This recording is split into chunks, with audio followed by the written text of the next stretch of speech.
Hey guys, welcome back to the channel. This is a story about what if Naruto Namikaze ANBU captain. Before I start, please support for more amazing content, and do consider subscribing to my channel and share this video with your friends. This is written by Infernezor and link in description and support writer. Let's start the video. Chapter 1. You can't be serious. It was a fine autumn day, the kind of autumn that bards and storytellers so love to pontificate about, but seldom found in reality. The trees' leaves were in the middle of changing color, painting the world in dark hues of brown, burnt orange, and pink, the later being from sakura trees that dotted the landscape like black spots on a cow. A figure made its way along the path, making his way towards his intended destination with grim determination set in his shoulders, the posture of a man who has resigned himself to a fate he didn't like. Uchiha Sasuke could hear and smell them before he could see them.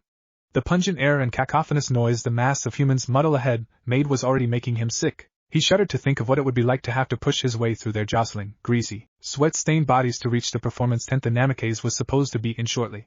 He couldn't jump over the garishly colored circus hovels either. The attention that would attract from the swilling eyes on the ground was more than he could afford. According to Jiraiya, Konoha's spy master, he couldn't wait until nightfall. The target would then be moving with a group to another location, and thus far too public an area to be quietly extracted from. Sasuke braced himself as he entered the crowd, carefully picking his way through the masses, desperately trying to avoid touching any of them without actually looking like he was avoiding touching any of them. A difficult feat, but he'd been practicing avoiding human contact for years. It had become second nature by now. It wasn't that he was afraid of dirtying his clothes, quite the opposite. He wouldn't miss the tattered, boorishly brown civilian vest and trousers he was dressed in, even if they were set on fire. But he needed the clothes to blend in and approach his target without drawing any undue attention. Sasuke rounded a corner and saw the large, red and blue circus tent. His target, Naruto Namikaze, the former Hokage's estranged son and the Kyuubi's Jinchuriki, was supposed to be tendering his time at this establishment, and it was his job to return him to Konoha. Jinchuriki, Sasuke felt, was a crude term applied to those who'd forcibly had demons shoved into them when they were children. The word Jinchuriki roughly meant human sacrifice, although Sasuke always wondered who the sacrifice was supposed to be. The seal used to imprison the demon had but one cost to use, the caster's soul. Logically, the sacrifice would be whoever was brave enough to kill themselves to protect those they loved. Logic, Sasuke reflected as he dodged around a particularly overweight and heavily intoxicated man mumbling to himself in a drunken slur, was a fickle thing. It made perfect sense that when the third Hokage sacrificed himself to stop the demon rampaging across his homeland, that he would be the glittering example of the word sacrifice. After all, the man had given up so much throughout his life to defend Konoha. The man had prevented Konoha's fall from wars, famine, and in the end demons. However, Sasuke knew how the Jinchuriki were treated. He'd seen the abuse they suffered firsthand. First, during Sasuke's youth, he had witnessed the disdain, the harsh words, and rare acts of physical violence with which they treated Naruto, Konoha's Jinchuriki, though the boy seemed to endure it with stone-faced stoicism. And later, during Sasuke's genin examination, he saw the result of an even harsher environment could produce in Gaara. The child could barely control his homicidal impulses. Jinchuriki sacrificed so much of themselves, intentional or not, to make sure that those around them remained safe.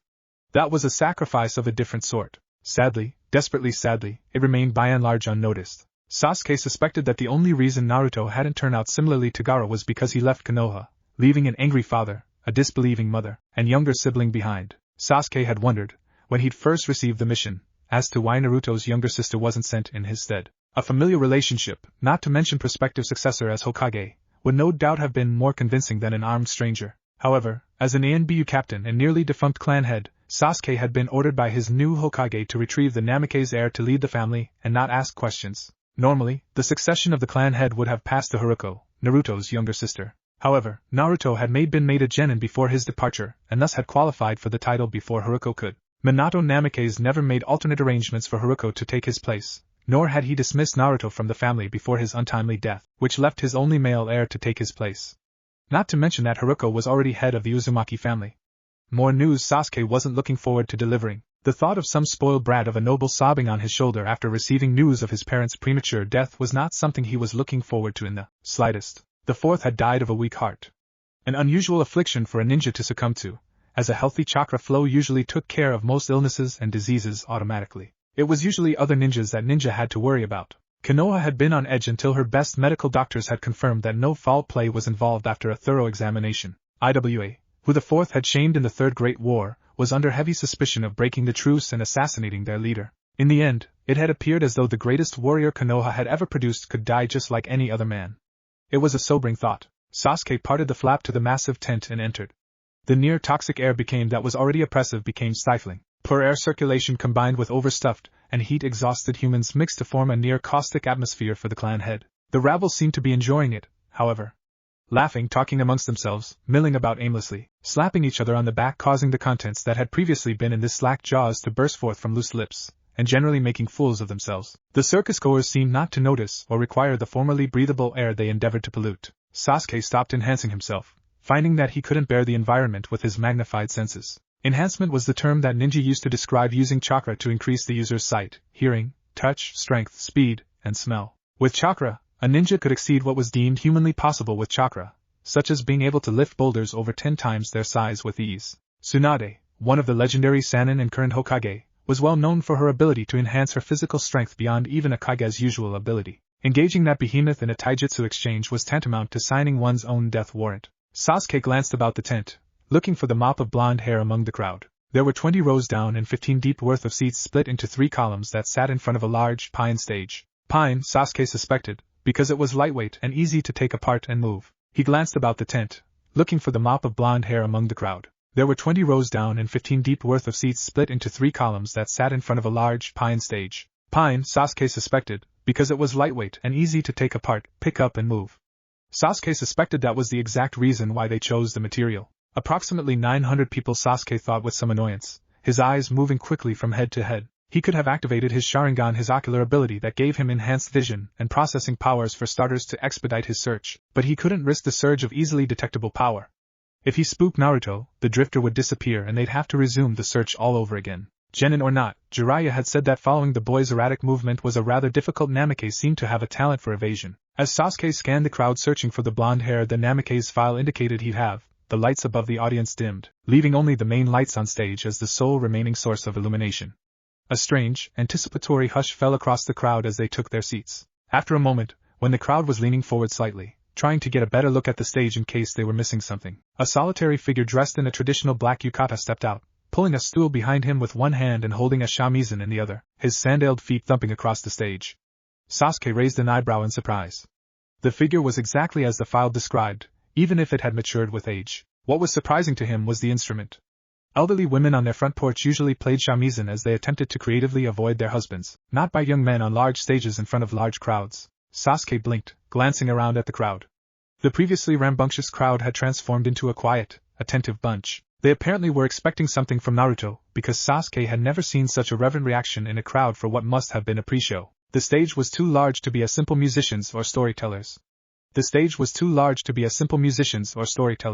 Its intended purpose was probably a gymnastics or acrobatic show, given the width and depth of it. Naruto propped his seat in the center of the stage, stared at it as if measuring its worth, then set himself languidly on it, his unruly mess of blonde hair hanging down over his eyes, casting them into a deep and impenetrable shadow as he fiddled with his instrument, making final tuning adjustments with the delicate care a mother would take in raising her beloved child. Blonde was a poor word to portray the musician's hair. Radiant would have been far more apt, far more fitting, a word to use to describe the sun-kissed golden strands of hair that stuck up in oddly placed spikes on his head. In that moment, he more resembled his father when he was focused on a seal more than any other time. Naruto placed his seat in the center of the stage, setting himself upon it, his unruly mess of blonde hair hanging down over his eyes, casting them into shadow as he fiddled with the instrument, making final tuning adjustments. Apparently satisfied with his work, Naruto struck a chord, letting the staccato sound wash over the crowd.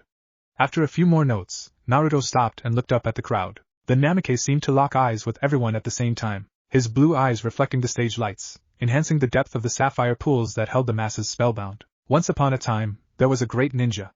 Naruto began, his voice calm and entrancing. Sasuke raised an eyebrow in surprise. The Namikaze era apparently intended to sit there, playing a song while telling a story. It was in a time where there were no villages, and clans held the reins of power in the world of shadows, when few that didn't hold a bloodline had a chance to become a ninja. Yet this man, a true prodigy of great talent, did. He fought in many battles, he mastered ancient techniques and became both feared and respected among his peers. Yet he vied not for the power, riches or glory like his comrades did. He was devoted to his art, and aimed to truly understand it. Because of that he decided to learn the utmost secrets of it. Naruto plucked and strummed his instrument as he spoke, his eyes seemingly changing from a bright blue to a deeper, electric blue, dancing and entwining themselves around each other like lovers on their wedding night. The cadence of his voice and instrument weaved and complemented each other perfectly. Sasuke noted a light smoke haze and a taste of incense in the air. Sasuke couldn't help but snort. The Namikaze certainly was dramatic. He soon realized that the lore was vast and decided that simply learning it all wouldn't be possible for a man in one lifetime. Therefore he meditated on the problem until he had found a solution. I shall learn the strongest, the most powerful and most sublime of them, for is it not the essence of the ninja? Deciding on the course of action, he followed it with zeal. Scouring the land for the most powerful of arts, he found monks of the north, who were rumored to break the masters of arms with their bare hands, and learn their style. His talent was great, his dedication even greater. Soon, the monks called him their master and begged him to stay and take his rightful place. The man declined, for his journey was far from over. Next he searched the shinobi world for the most perfect of ninjutsu. He encountered the clans of bloodline gifts, the monsters and spirits of power and then akin to gods who made the heavens tremble, and he learned their secrets until he was even stronger than them. His legend grew so much every noble wanted his services and every ninja clan offered him daughters, riches and position, as many as he wanted, and as much as he wanted just so he would stay with them. Yet he refused. Naruto's voice was smooth, warm and entrancing, inspiring a sense of wanderlust as his tones rose and fell as he told of the hero's greatness, his voice spilling over the crowd like honey. For he cared not for riches, honor or glory of the clans, as those he soon realized were just trappings of luxury. He cared not for the morality and justice of the lords, for it was hollow and self-absorbed. Determined more than ever, he moved on in his quest to find the last part of the puzzle. He scoured the ancient halls, walked through battlefields, visited monasteries, bargained with demons and bartered with spirits in his search for understanding, meeting naught but despair. For while taijutsu could be judged by grace and efficiency, ninjutsu by power and effect, how was one to judge an illusion? Naruto smiled, twanging his strings to emphasize the word illusion. The actions had the desired effect.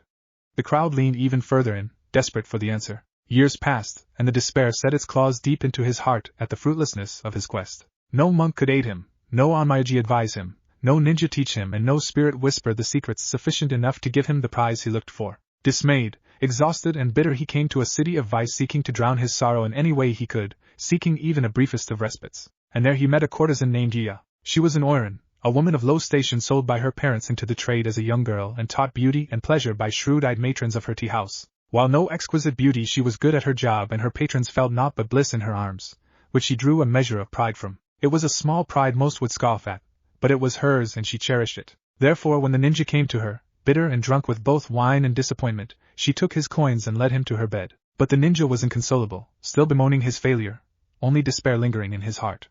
The courtesan's pride was small but strong. The ninja didn't want to share his burden, but the oiran was determined and crafty. Naruto paused his story, looking up and going through a few slow chords on his instrument as he smiled at his audience, his pause allowing the viewers to go over the story in their minds, putting images to his words. When the ninja finally shared his great grief with her, the courtesan looked at him and laughed loudly. Enraged, shamed and bitter, the ninja threatened to take her life for mocking him. The courtesan just smiled and said, "If you do so, my lord, you will never learn the secret of the greatest illusion of all." The ninja was confused. What could a lady of the night, of all people, know of ninja arts? But then he was tired and looked for years.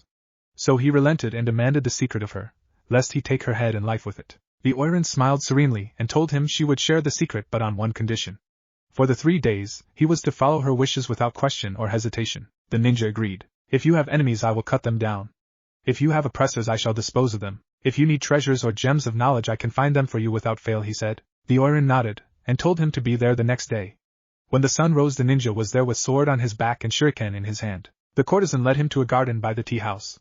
Confused, the ninja said nothing when she sat and bade him to look at the birds with her until afternoon. The ninja did as asked. As the noon passed, she asked him to join her in a meal, and ninja complied, passing the time with song, wine and music. The very next day, when he came again, ready to do her bidding, weapons in hand, she asked him to follow her into the city. Thinking she needed a bodyguard, he walked behind her diligently while the courtesan spent the whole day buying the finest jade combs and picking the most beautiful kimono. The ninja followed her like a shadow as she went about her day until they came back to the tea house, where she bade him to eat with her once again. When the third sunrise came, she requested for him to join her in a song. The ninja was most distressed. He did not know how to sing. The courtesan laughed and bade him to sing regardless. His word was his honor, and as such he did as ordered. When the sun rose the next day, the ninja demanded the secret, at which courtesan said nothing. Enraged, he decided to draw his sword, but despite the shame he experienced, he felt reluctant to do so. He tried to unleash one of his countless mighty ninjutsu at the smiling woman, but the techniques seemed to fade before they were even cast. Helplessly torn between shame, despair and reluctance, the ninja stood before the kneeling woman. Naruto stopped his music, his eyes loosing the near cheeky dance they had before, as if he were delighting in the telling of his story. No matter the audience's age, his eyes dimmed and took on a more sober tone. Yuya smiled knowingly to the ninja. "This, my lord, is the greatest, the most sublime illusion of them all, and its secret, she said softly. And the ninja was enlightened. The room fell into a deep silence. No one dared move and break the unnatural stillness. The opaque covering ceased its writhing imagery, falling uncomfortably still. It was as if the mist understood that its beautiful form was no longer wanted or appreciated, and was subdued by the great strain. When the weight of the tension in the room seemed almost unbearable, Naruto slid off the stool, grabbed it by the seat, and left the stage through the back, dragging it unceremoniously behind him. Sasuke frowned at the odd ending to the story. It seemed incomplete to him, almost as if Naruto had gotten bored and had decided to end it at the climax instead of following through into the falling action. The crowd didn't seem to share his opinion. For the most part, they were quiet and contemplative. There was the odd person standing up and gathering their things, but they were the minority. Sasuke slipped quietly out the back as the gymnasts took the stage. His target would doubtlessly be resting in the back after his performance. It would be the perfect time to contact, and if necessary subdue, the genin. Carefully making his way around to the rear of the performance hall, Sasuke spotted a small tent with its flap open. People don't leave their tents wide open to the world unless someone is home to rebuff unwanted intruders. Sasuke slunk over to the side of Naruto's presumed tent on light feet, his passing not even making indentations on the ground, enhancing his ears with chakra so that he could spy on the occupants. And it was a lovely shade of red too. A light-hearted, jovial voice Sasuke didn't recognize was saying before dropping into a lower, more somber note, "But seriously, Naruto, Aimsbin," the voice petered off. "You shinobi are a most interesting lot." The voice came again, elevated to make sure that Sasuke knew that he had been discovered. Sasuke cursed lightly. He wasn't used to being found out so quickly. It was a professional pride thing. Whoever the voice was, he was competent enough fighter to have detected his approach. Even across a bed of alarm seals, Sasuke was used to passing without detection. Sasuke entered the tent slowly.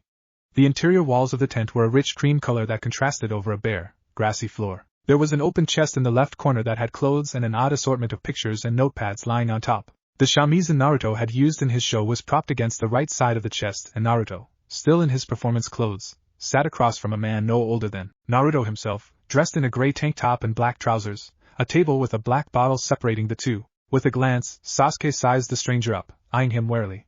The stranger was slightly younger than himself, probably around 19, and was a bit on the short side. But the compactly musculature his exposed arms bore marked him as a warrior of some fashion. The scar over his left eye only furthered Sasuke's impression. Dismissing him as a ninja, he didn't have the bearing of one. Sasuke deduced that he was either a samurai or monk. "How did you know I was there?"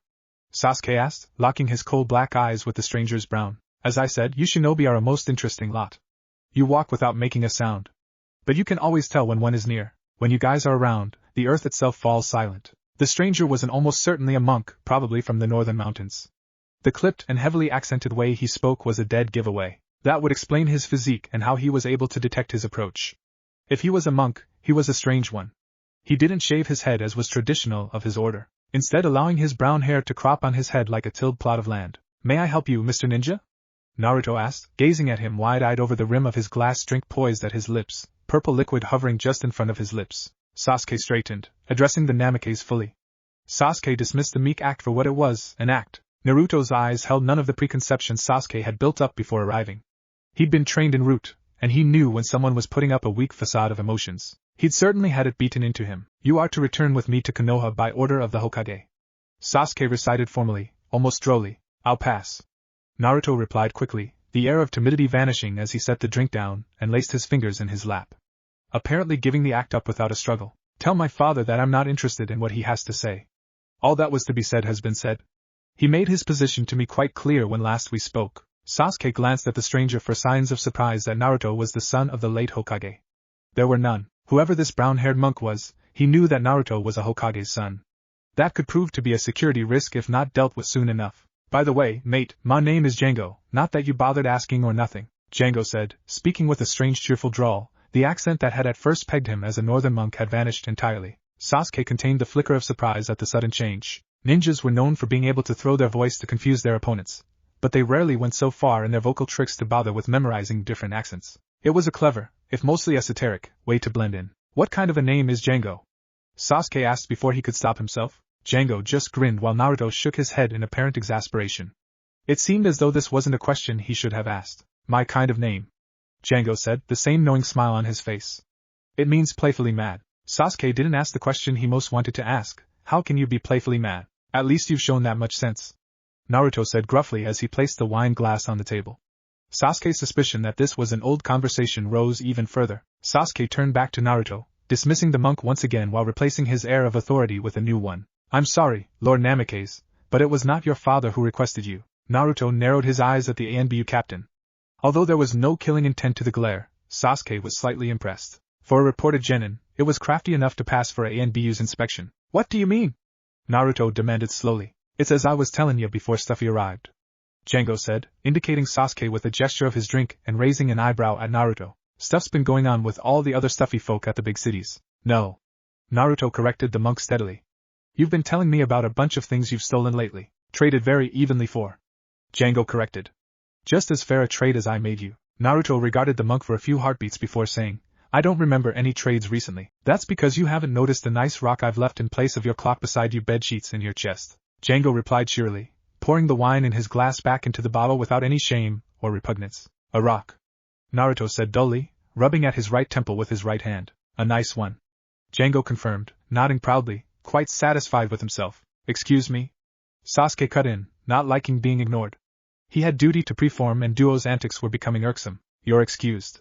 Django said curtly, waving him off haughtily as Sasuke was a common serving boy. Sasuke resisted the urge to snap his neck barehanded. You were speaking of my father, as if he is no longer the Hokage. Naruto said, returning his attention back to Sasuke. Has he turned over the title? Your father is dead. Sasuke responded bluntly. He had never been very good at dancing around bushes. He preferred to burn them. It was much faster, simpler, and the blaze would warm him for a fraction of a second. Naruto's eyebrows rose and his eyes slid out of focus. But no tears came to his eyes like Sasuke had thought might happen. Apparently, the fallout Naruto had with his family hadn't been overly exaggerated with the retelling. How? Naruto asked hollowly, his eyes not quite focusing on any one thing. Heart failure. Tsunade Senju has been instated as the Hokage. You are to accompany me and take your place as the Namikaze clan head as per instructions left by your father, Sasuke responded. He was a soldier, not a nurse to break things to the patient softly. Sasuke watched and Naruto blinked, a true hint of surprise entering the Namikaze's eyes for the first time. You can't be serious. Naruto said stiffly, then he gestured to his surroundings, saying a slightly scornful voice. You want a circus storyteller to take the place of a prestigious clan head? Has Konoha sunk even lower than when I left? Naruto scowled, biting off. Get my sister to do it. I haven't seen her in years, but by now she should be able enough. Your father made no arrangements for her to take his place. Besides, she has already taken the head of the Uzumaki clan. She cannot hold two titles. You are the only choice. And there it was. A moment where, as Naruto realized that his mother must be dead as well, Naruto's eyes darkened slightly, grief rearing its head for a mere instant before vanishing once again. For that flicker of a second, Sasuke saw the sorrow that Naruto must have been repressing. The Uchiha was impressed with the genin's ability to keep his composure. Not many he delivered similar news were able to contain their emotions for later when they'd be best put to use. Sasuke wondered slightly where the reported genin had acquired the skill. It wasn't something many were born with. The funeral for the Uzumaki head had been a somber affair, her husband reportedly not leaving the memorial for 3 days, not even for food or drink. The fourth had followed his wife 2 years later. I don't want the title, Naruto said bluntly, folding his arms and furrowing his brows in thought. It wasn't a petulant expression like a toddler would make after he didn't get what he wanted. It was the expression a man got when he was being cornered and was desperately trying to figure a way out. I was instructed not to care, Sasuke said blandly, fingers twitching towards the seal tattooed on the inside of his wrist where he kept his sword. If a fight broke out, he intended to subdue them quickly. The monk would be the larger threat. He was the one who detected his approach and was therefore the more dangerous of the two. I thought that was a general requirement, Django said suddenly, shattering the tension entirely. What? Naruto asked distractedly, turning his head to gaze blankly at the monk lounging in the chair opposite him, not caring. Django elaborated, gesturing slightly. I thought that it was a general rule for a ninja not to care. Cut down the enemy and whatnot. That's not entirely it. We follow a code. Not to gain from our skills, but for everyone to live, because we loathe the people we would otherwise become, Naruto said slowly, his mind clearly elsewhere. Sasuke refrained from snorting. What would a genin know about cutting down opponents? Pretty words, even if spoken in ignorance, he thought. Naruto sighed heavily, rubbing a hand through his hair before regarding the Uchiha once more. What would I be listed as if I refused to return with you? Assuming you somehow managed to overpower me, Sasuke said, emphasizing how unlikely he thought it was that they would overpower him. If I don't report back to Konoha within the next 2 days, you will be listed as an S-rank retrieval in the bingo book. It was untrue. Sasuke actually had a week before he was supposed to have contacted Naruto. The blonde, however, didn't need to know that. Information was a luxury that Sasuke was privileged to have. Sasuke saw Naruto glance at the exit, apparently considering attempting to run. It would have been amusing if it were not for the fact that Naruto was to be returned unharmed. A trick Sasuke's patience probably wouldn't allow if the heir tried to make an escape. There was a few moments' pause as Naruto considered his options. I'll go with you so long as we make a few stops along the way.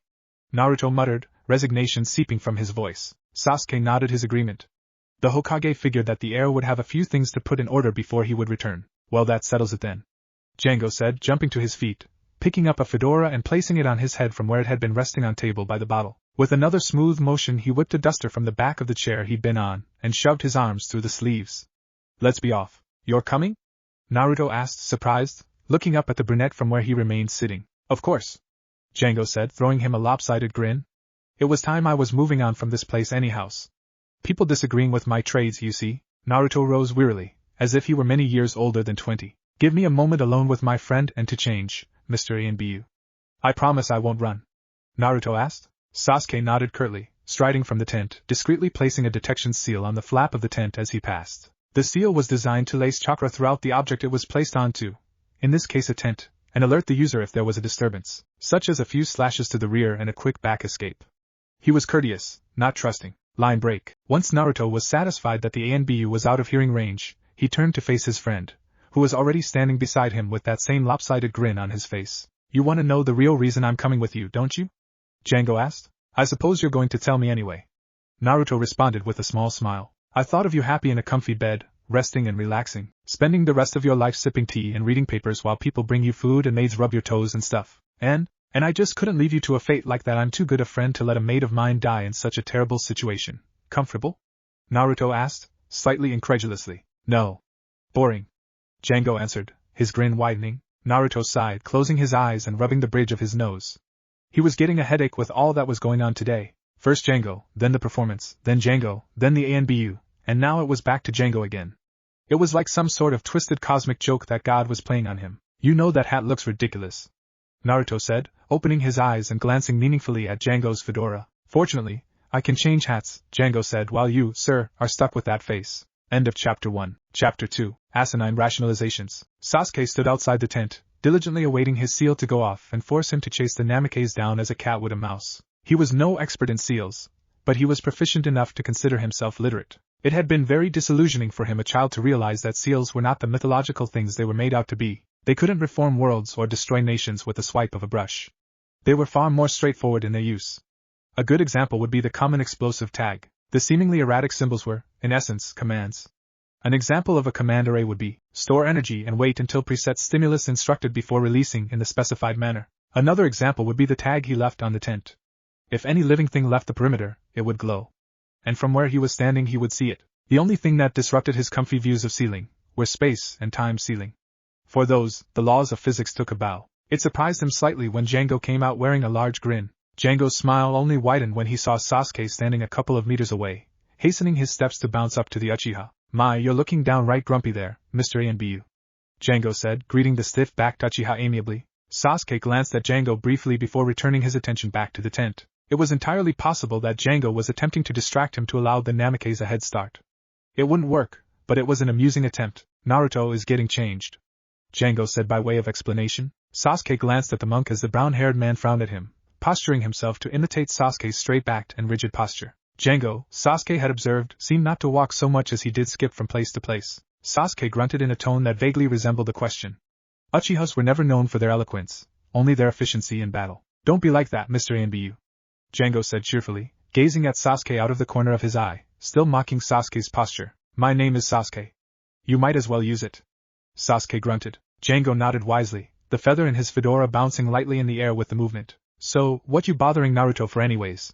I get that you want him to be your leader or something, but why does it have to be him? Django asked, his accent changing to something more Eastern Hemisphere.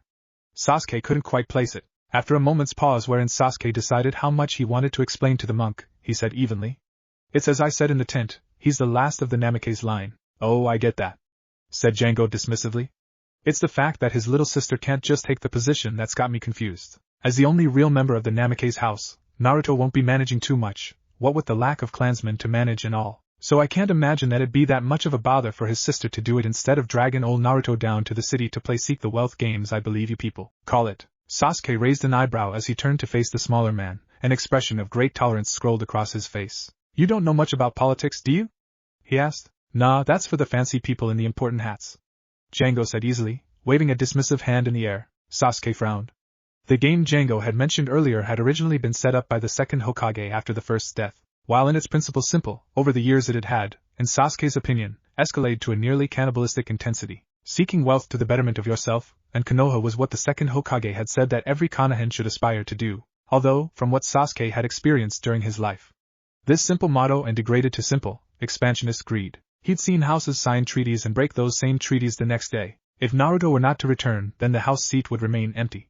Sasuke explained, glossing over what he thought of the matter. And what's the problem with that?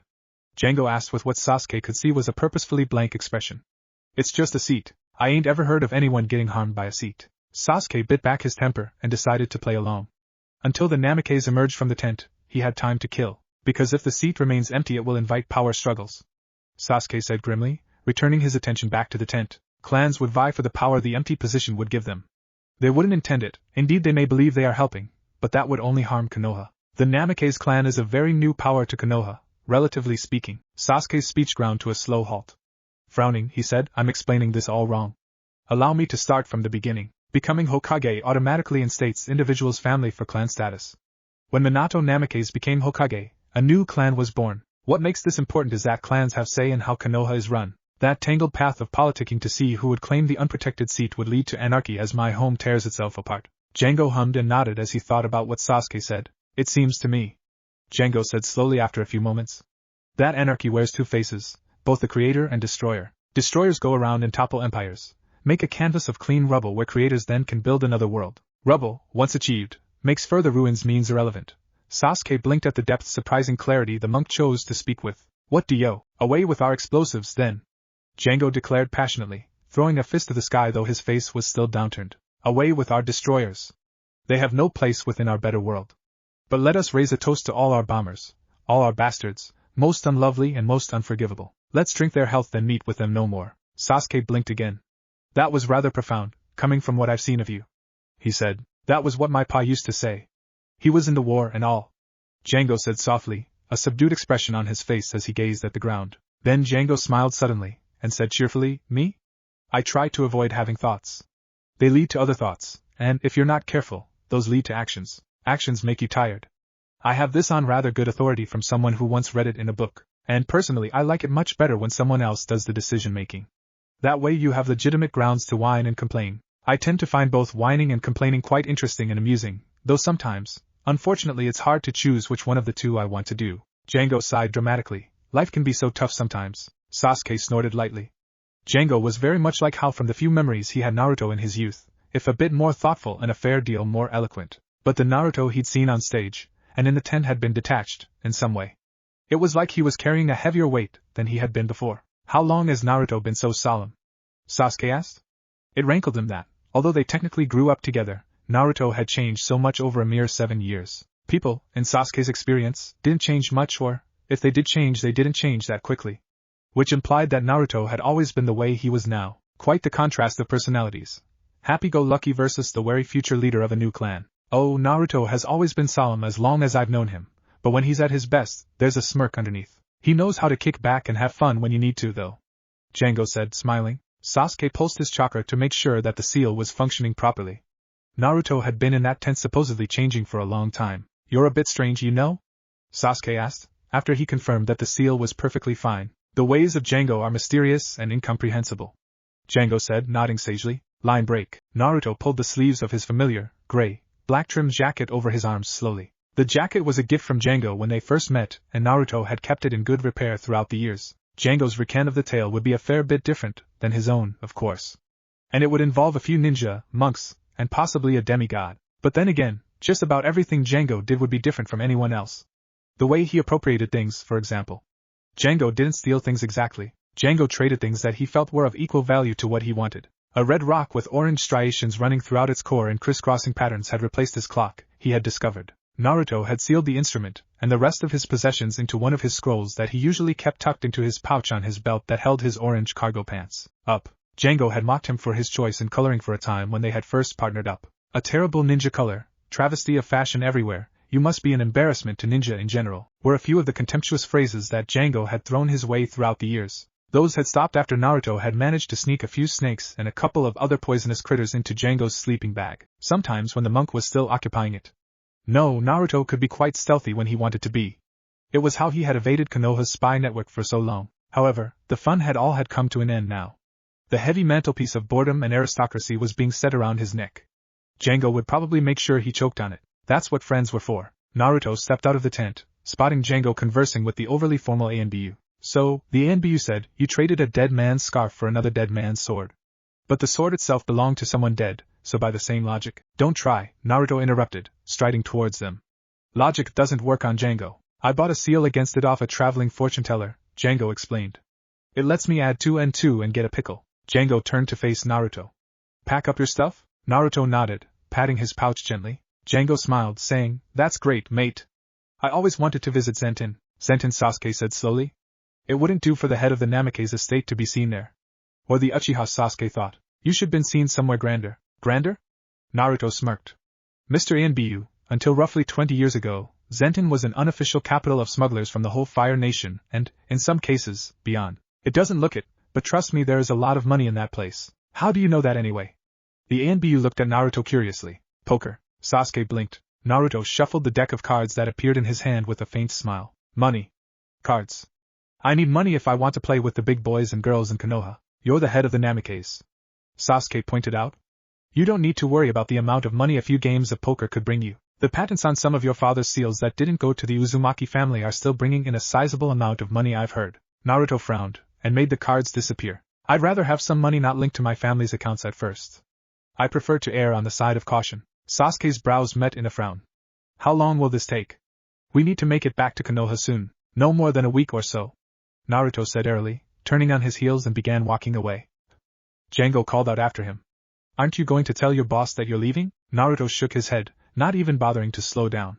Jensen should know of my reputation by now well enough to understand that I leave when I wish. Django shrugged and broke into a jog to catch up to his friend, Sasuke shadowing just behind him. Naruto could feel the ANBU's eyes on his back as he and Django made their way across the yard away from the tent. It explains why Jiraiya had a hard time finding you. When you make decisions, it's on whim, not foresight. Naruto smirked, calling out over his shoulder, I'm impossible to find. Django grinned. Why's that? Sasuke asked, an intrigued expression crossing his dispassionate face. You could say it started as an exercise that became an addiction. Naruto replied. Line break. The three of them had made camp that evening in a small clearing that they'd found just off the trail. Their separate tents stood like the 3 stars of Orion, in so much that they would disappear with the dawn. Naruto had volunteered for the first watch of the night.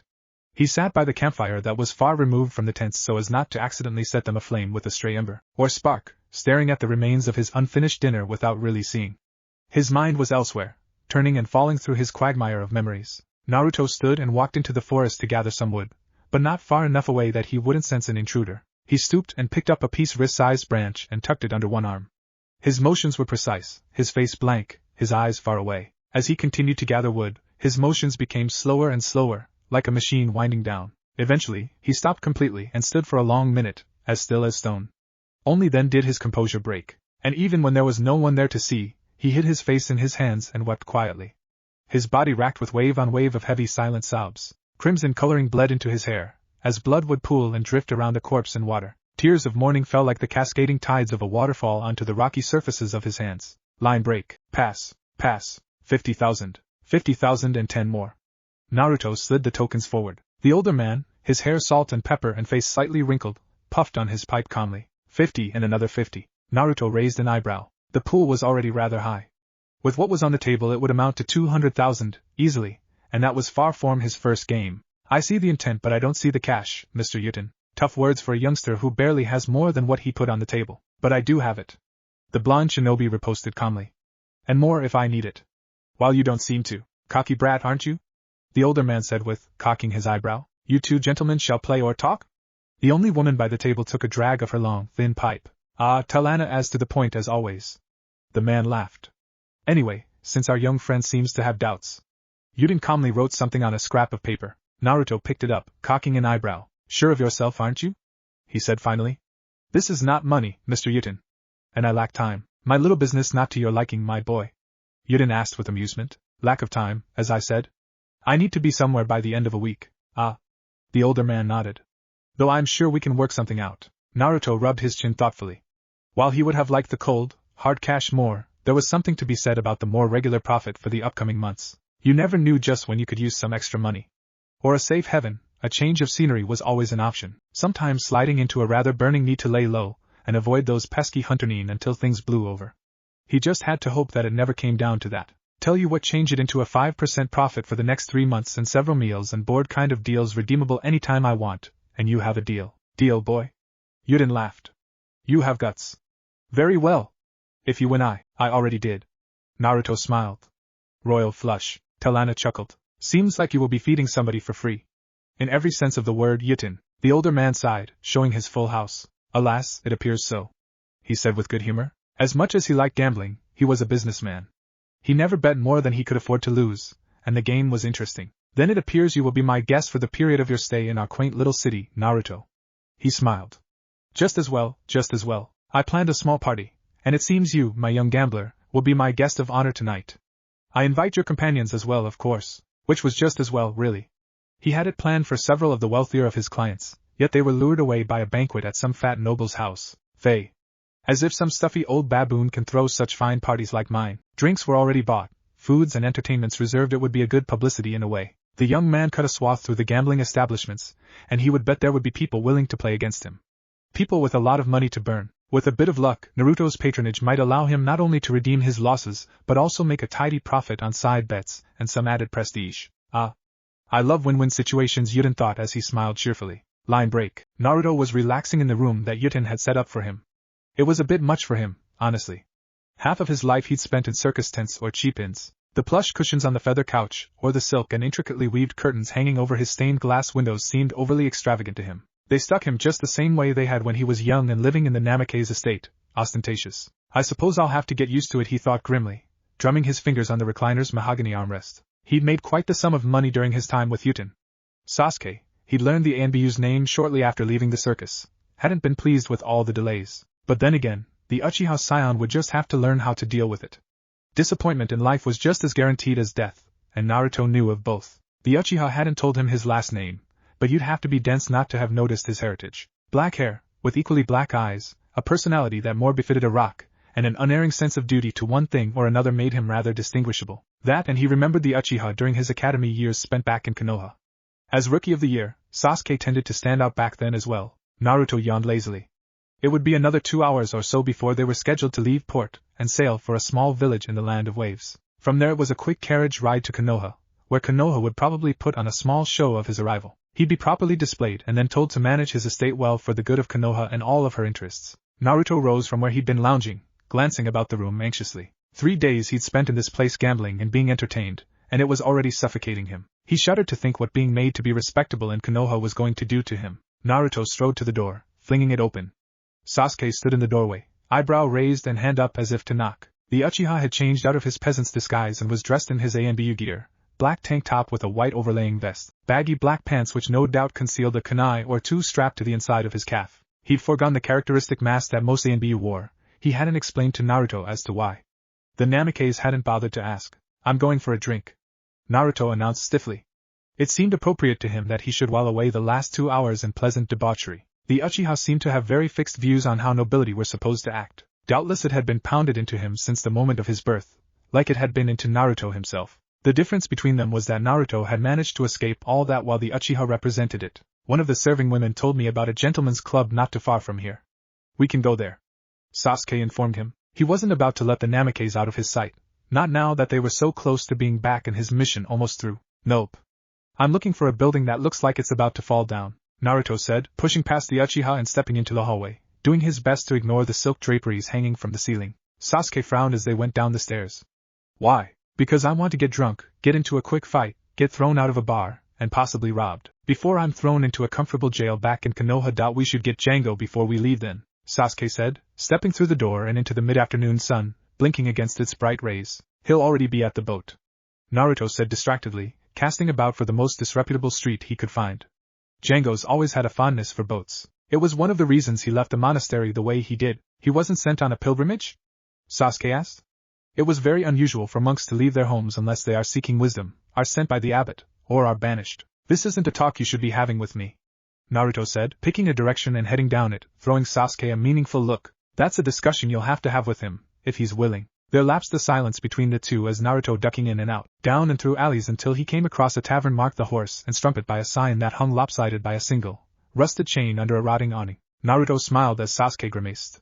To Sasuke it looked like the building was going to collapse at any second if the moldy wood and entrance columns were anything to go by. Perfect, Naruto said satisfactorily, walking up the creaking steps and pushing the door open.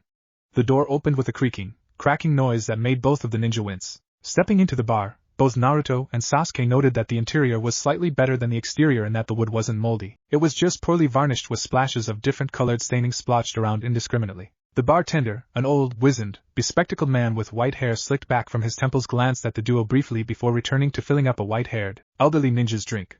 The ninja appeared to be asleep, his head partially buried in one arm as drool leaked from his agape mouth. The headband the man wore bore an insignia that neither Sasuke nor Naruto could readily identify from the angle they had positioned themselves at the bar at. 6 pints of whatever you have on tap, Naruto ordered, smiling at the bartender in a friendly, if slightly unnerving manner while placing a weight of bills on the counter. The bartender was a little worried by the smile one of the young men who'd entered his pub was giving him. People dressed as finely as he was, backed by what was clearly a ninja, did not smile at being in a place like his. So, it was with quick if fumbling fingers that he poured the duo their drinks and made a hasty retreat, but not before collecting the wad of cash from the counter. Naruto gathered his 5 drinks onto a small, dirty tray and went to sit at the back of the pub at a booth that was ever so slightly cleaner than most, Sasuke following sullenly behind him. The Uchiha wasn't pleased to be here. Naruto found himself not caring. A man that was sitting at a booth next to the two, looked at the 2 men, looked at the 5 pints, did a swift burst of mental arithmetic, arrived at an answer he liked, grinned a stupid, hopeful grin at them. Get off, said Naruto, pulling the tray closer to himself. They're mine. Giving him a look that would have made an Iwa Kage think twice. Why are we here again? Sasuke asked, reaching for one of the drinks only to have his hand swatted away by an indignant Naruto. Because I want to become slightly buzzed for my trip home, Naruto explained, appending one of the drinks down his throat. As the Kyuubi's Jinchuriki, intoxication wasn't easy. He'd managed though. Slamming the bottle on the table, Naruto let out a satisfied sigh as Sasuke stared at him in disbelief. This pattern continued for another 2 drinks before a thin, wheezy voice interrupted Naruto's jubilations. Perception is funny, don't you think? Naruto asked, shooting the Uchiha over the last remaining pint of his 4 on the table. What? The Uchiha began to ask before being interrupted by a snarky, weasel-like voice. Looks like we got some fine flesh slumming it with the trash in these parts. Naruto and Sasuke both spared the lanky, skinny, semi-prematurely bald. He had a mist headband wrapped around his head in an attempt to hide just how bald he was, weasel of a man, dressed in his green, overly tight smoking vest and purple slacks. Him and his 2 khaki-clad goons flanking him, big useless muscles bulging purposelessly under their small shirts. Naruto dismissed them as nothing but an annoyance, and returned his attention to his drinks. The weasel of a man couldn't be higher than Chunin and the goons weren't even worth bothering with. Naruto began chugging his 4th drink, musing at what Sasuke was probably thinking. Judging by the lines that had appeared around the Uchiha's eyes, Sasuke's line of thought was probably something like, how am I supposed to protect the Namikaze and defeat these idiots while not attracting attention that 2 nobles are in this dump of a place? Naruto was quite certain that under normal circumstances the Uchiha wouldn't have batted an eyelash as he stepped over the 3 freshly made corpses on his way to wherever it was Uchiha made their way to. However, what the scion didn't know that Naruto already had things well in hand. You didn't survive for long out in the world unless you knew how to either make yourself invisible, or break those who seek to take advantage. The goon on the left shouted. Listen to the boss. Boss just nodded, giving Naruto a dark look as he finished his 4th drink, slamming onto the table with a satisfied sigh. Around the side of his bottle, Naruto watched Sasuke's eyes flick around the bar. Listen to me, you blonde prick. The boss snapped, slamming his hand onto the table, sending the drinks clattering to the floor. Sasuke stiffened in preparation to move. Settle down, Sasuke, Naruto said, smiling gently at the Uchiha, ignoring the nearly frothing thug. Sasuke glared at Naruto. This idiot wants to rob us, Naruto, and we can't draw attention to ourselves. Sasuke growled, finally using Naruto's first name. The Uchiha must really be angry with him. I know, Naruto replied simply. But you need to ask yourself this. I ordered 5 drinks. I've already drunk everything I brought to the table. Where did the 5th drink go? Sasuke suddenly relaxed, as much as a ninja awaiting a combative show could relax, an interested glint entering his eyes. Naruto's open-ended question was answered, as another Naruto appeared behind the trio, grabbing the 2 thugs' heads and in one deft motion slammed them together, knocking them unconscious. Before the 2 idiots could hit the ground, the clone delivered a low kick to the back of the boss's leg, knocking him forward and to his knees. The real Naruto slid out of his seat in a quick, easy motion, grabbing the thug's boss by his throat in a vice-like grip with his left hand and delivered a devastating punch into his stupidified face. There was a sickly crunch and Naruto felt the would-be robber's nose break under his fist. Another blow to the forehead and the thug went slack. Pansy. Naruto muttered, dropping the man in a heap on the ground. Naruto withdrew another small wad of cash and dropped it onto the table Sasuke was still seated at. Sorry for the mess. Naruto said flatly to the bartender who was regarding him with a critical eye. Come on, Mr. ANBU. We'll be late for our trip. Naruto said half-heartedly as he made for the bar's exit. We wouldn't want to be late for my party, would we? Naruto opened the door and left, Sasuke trailing behind. I think I've seen a little of the smirk Django was talking about. Sasuke mused as hoisted himself out of the flat cushion to follow after the Namikaze. End of chapter. Chapter 3. The sun beat down with merciless intensity on the Marcansini as she plodded her way through the East Sea, just as her hands plodded their way through their duties, with mind-numbing slowness. The trip so far had been uninteresting, even the view was lackluster. The change of the seasons brought with it the turning of the water, pulling up all the algae and detritus that had formerly been resting on the bottom, rendering the seascape a murky green and blue. Bereft of watching the sea life, Sasuke's two charges had found other activities to entertain themselves. I raise you one sour expression and the thought of purple. I'll call you on that one, and raise you a morbid sense of curiosity. Sasuke closed his eyes, trying to focus on the gentle sway of the ship from where he sat halfway up to the crow's nest, tuning out the Django and Naruto's quasi-game of poker they were playing just below him. The two had been at it since yesterday, when the ship first set sail. First, they had bet money, but they quickly bored of that and started to move on to more metaphysical things. Call. Let's see what you've got. Django said, royal flush.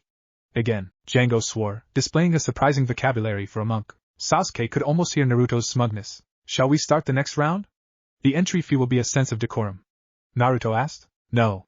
Django said exasperatedly. I can't beat your luck, the gods aren't that kind to me. It's not all about luck, you know. There is a probability to every, yada yada, Django said, cutting his friend off. And fish tastes best when fried in butter.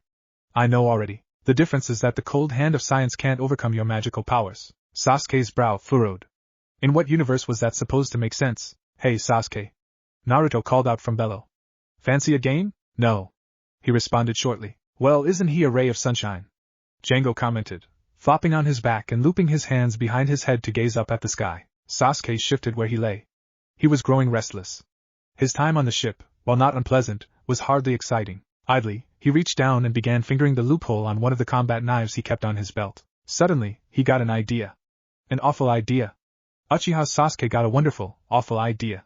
1. Plan in hand, Sasuke leapt off of where he'd been reclining, dropping the dozen or so feet to the deck below, landing neatly in between where the Namikaze and monk were relaxing, the monk dressed in his typical brown overshirt and blue pants, the Namikaze in a white wife-beater and orange cargo pants. Let's spar. Sasuke suggested, stepping over to the boat's right edge before turning to face them, crossing his arms in front of him. A sneaking suspicion had been creeping in the back of his mind since the scuffle in the bar. The Namikaze had displayed an interesting foresight for combat. He couldn't have possibly known about the thugs, and yet he'd created himself an impromptu weapon and used a technique that required a very large amount of chakra to have been performed silently and without the telltale waste. Granted, the Namikaze could have created the clones before he had picked him up from the room, but in a way that was even more impressive. Maintaining a clone that long wasn't an easy task. I'll pass.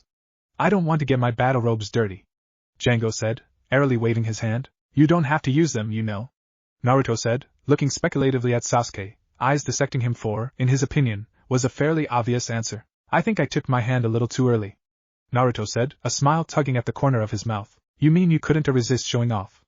Django corrected. Maybe, Naruto admitted, standing up and dusting off his orange cargo pants. But I'm just as bored as he is. My humiliation at cards not entertaining enough for you, mate? Django asked, false scorn lacing his voice. I'm afraid it isn't, Naruto replied frankly, flexing his arms a bit. Let's do this, Django sighed, but followed suit and stood up, walking over to where Sasuke stood at the ship's railing. I suppose you expect us to get wet? Django asked, peering dubiously over the ship's railing and looking down at where the sea was a dozen meters below them. Sasuke grunted by way of explanation. What the ever-eloquent ANBU means to say is that he doesn't want to risk damaging the ship. Sasuke nodded. He'd never been much for words. I suppose that would be bad having to run all the way there, said Django, nodding. It's 2 or 3 days out by ship. You wouldn't make it. Naruto cut in. A man can dream. You guys are evading the spar at hand. Sasuke observed. That, sir, is because we are incredibly lazy, Django said, smiling unabashedly. Don't lump me in with you. Naruto scoffed, joining his friend in standing by the railing. That, sir, is because I am incredibly lazy. Django amended quickly. Come on, Django. I could use a bit of exercise, and for that matter so can you. Naruto gave a meaningful glance at Django's midriff for emphasis. Do you really want to play your hand this early, mate? I kinda thought that you would want to keep their impressions that you were still a genin. Naruto shrugged, replying, it doesn't really matter. The sword cuts both ways. If I were to enter with their impressions of me being that I'm green behind the ears, they are more likely to ignore me. However, they are also more likely to discount anything I have to say when it matters. And disillusioning opinions at the wrong moment could cause more harm than good. Django looked over at Sasuke with a blank expression, and this is why I let him do all the thinking. Less work for me and it lets him believe he's clever. What a faithful friend I have. Naruto commented blandly. Anyways, let's get this started. Sasuke led the way, leaping off the banister and plummeting the distance before landing on the water, using chakra to harden the water beneath him and let him stand on the surface as though it were land. 2 splashes signaled the other two's arrival. Turning around, he found Django and Naruto spluttering for air as they hauled themselves on top of the water. It's been a while. Naruto grumbled, standing up and shaking his hair out in a spray of water. A little too long, methinks. Django agreed gruffly, following Naruto's example. Man overboard. A sailor called from the ship, bobbing away on the current. Sasuke looked up where a bearded man with a white cap was leaning over the railing looking down at them, panic scrawled across his face. It's no problem. Django called, waving jauntily at the man whose expression shifted from concern to incredulous. Just us crazy people who have more energy than sense. We'll catch up once we've had a chance to brain each other a bit. The sailor gazed at them for a moment before turning back around, barking in order to stand down. Sasuke could have sworn he heard a rude comment or two, spoken under the sailor's breath, though it was difficult to tell given the distance. I don't think he likes us much, Django observed lightly, before turning back to face the group. So, are there any rules to this beatdown? Rules? Sasuke asked, looking between the two. Django hummed an accent, his ever-present smile firmly in place. Yeah, like is it going to be 2-on-1 with a handicap of low-powered jutsu and genjutsu, free for all, or a good old-fashioned bar fight only without the bar? I'm leaning towards a 2-on-1. However, Naruto said, eyes turning to face Sasuke, I believe Mr. Uchiha was looking for something more demonstrative. I just want a good fight. Sasuke said plainly. I don't care about the politics or implications you might be worried about. I am my own person. Cool, I guess it'll be 2-on-1 then, said Django cheerfully. I'll take both you punks on. Not a good idea, Naruto said in a clipped tone, shaking his head. For one, without your battle robe your ranged capabilities aren't the greatest. For two, I want to test a few theories against an actual Sharingan user. Ah yeah? Django said, looking over at the Uchiha Scion. I suppose he would have one, wouldn't he? It's a safe assumption. Naruto agreed, stepping back to gain some distance from his soon-to-be opponents. They did send him of all people. His eyes would be best equipped to deal with me in case I didn't. What's the phrase? Come quietly? Django offered. Yes, that's it. Less talking. Sasuke said impatiently. This is worse than being on the ship. Alright, Django agreed. I'll go in first, and you take him down. Before Sasuke could disagree, Django flared a burst of chakra powerful enough to push the water away from him before launching himself at the Namikaze. While the speed was far greater than what he'd expected from the monk, probably matching an average jounin, the attack was painfully straightforward. A fact made painfully apparent when the Namikaze casually brushed the attack aside, spinning around the guard and delivering an elbow strike blow to the back of Django's head. Surprisingly, the monk didn't even grunt, instead stepping away and chaining a rough punch, channeled through the hip, directly into Naruto's side, sending him sprawling along the water surface. Hurry up, Django barked, shooting an annoyed expression over his shoulder at him. He's going to begin cheating soon. Stun the fish cake quick, he hits like a truck when he gets going. Sasuke mentally shook himself. He'd been surprised by the monk's initial speed.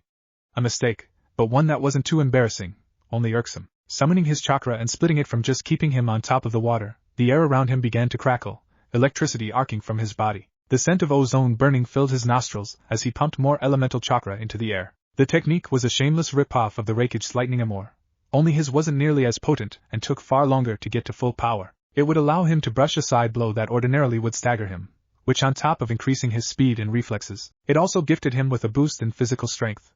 The only downside to this technique was that he couldn't use it with his Sharingan. The stimulus provided by the lightning and Sharingan was more painful than helpful. I shouldn't need to use the Sharingan, Sasuke thought, eyes following the two as Django beat the Namikaze back with unrelenting blows. Get a move on, Mr. ANBU.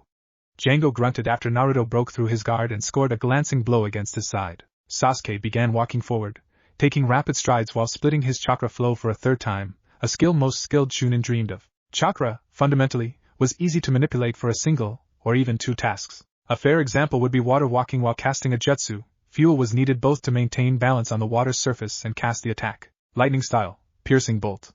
He intoned softly, lifting an arm and pointing at the Namikaze. A small ball of energy crackled into life just in front of his fingertips before blasting forward, tearing through the air with screeching speed. The attack hadn't been charged enough to kill or even severely wound, but was enough to make the blonde's hair stick up and set his muscles on edge. Sasuke heard Naruto whisper, "Sorry, buddy," before taking a blow to the face, using Django's now extended arm to grab onto and lever him in front of Sasuke's lightning projectile. The missile hit, knocking the monk from Naruto's grasp, sending him skittering across the water's surface like a stone. "You okay over there?" Naruto asked, peering speculatively over at where Django was floating, twitching as residual electricity bounced over his frame. "Screw both of you," the monk growled, not bothering to try and get up. Sasuke frowned. He hadn't put nearly enough power into the attack to have this kind of effect. "He'll be fine, you're just a really bad matchup for him," Naruto said, turning to face Sasuke. "I didn't put that much power into the attack," Sasuke said slowly, eyes bouncing between the Namikaze and his down teammate. "It doesn't take much," Naruto admitted blandly. "I won't go into his abilities, but you can say that his skill set varies depending. You'll have to ask him about it, assuming he doesn't hold a grudge for the team kill, that is." Naruto turned to face him fully. "Now, I believe you and I have a match to finish. Let's see what the fancy aura you've got going there can do." A smile played across Sasuke's lips as he took in the confident way the Namikaze stood before him, blonde hair dancing in the water-laden air, his blues eyes scanning the lightning arcing around Sasuke's form. This was no skilled genin. Inexperienced shinobi didn't face down a modified Kage-level technique with an almost amused, azure gaze. "Come, Namikaze. Let's see how you compare to your sister." "Apples and oranges, Uchiha." "Apples and oranges," Naruto replied softly. "But that's a discussion for another time. For now, let's live in the present, no more words." Sasuke obliged wholeheartedly. Lightning sparked as his jutsu reached its full potential, the flow of chakra near perfect. This time he didn't need to raise his hand or recite an incantation. There wasn't even a twitch. He effortlessly gathered ambient electrical energy just over his head, the charge building for a heartbeat before propelling itself forward, this bolt several times more powerful than its predecessor. With equal effortlessness, the Namikaze scion backhanded the bolt just as it entered into arm's reach, his eyes never leaving Sasuke's own as the missile ricocheted off flesh coated in wind chakra. Wind manipulation without incantation or seals. "This is going to be so much fun," he thought, reveling as he flooded the air with renewed chakra. The Namikaze moved, for moved was the only word Sasuke could use to describe the action. His easy grace on the stage days prior had only hinted at the grace the Namikaze now employed to cut to the side, each footfall hardly even causing a ripple. Sasuke tensed as the space the Namikaze ran through rippled, distorting in on itself before elongating. Sasuke leapt, coasting over the highly compressed air as it sighed beneath him, a tempest of contained fury. So much wind control, Sasuke marveled as he ducked under the obligatory follow-up attack from Blow, the wind bullet hardly agitating his clothes as he twisted out of the way. Not even a wave to belie its presence.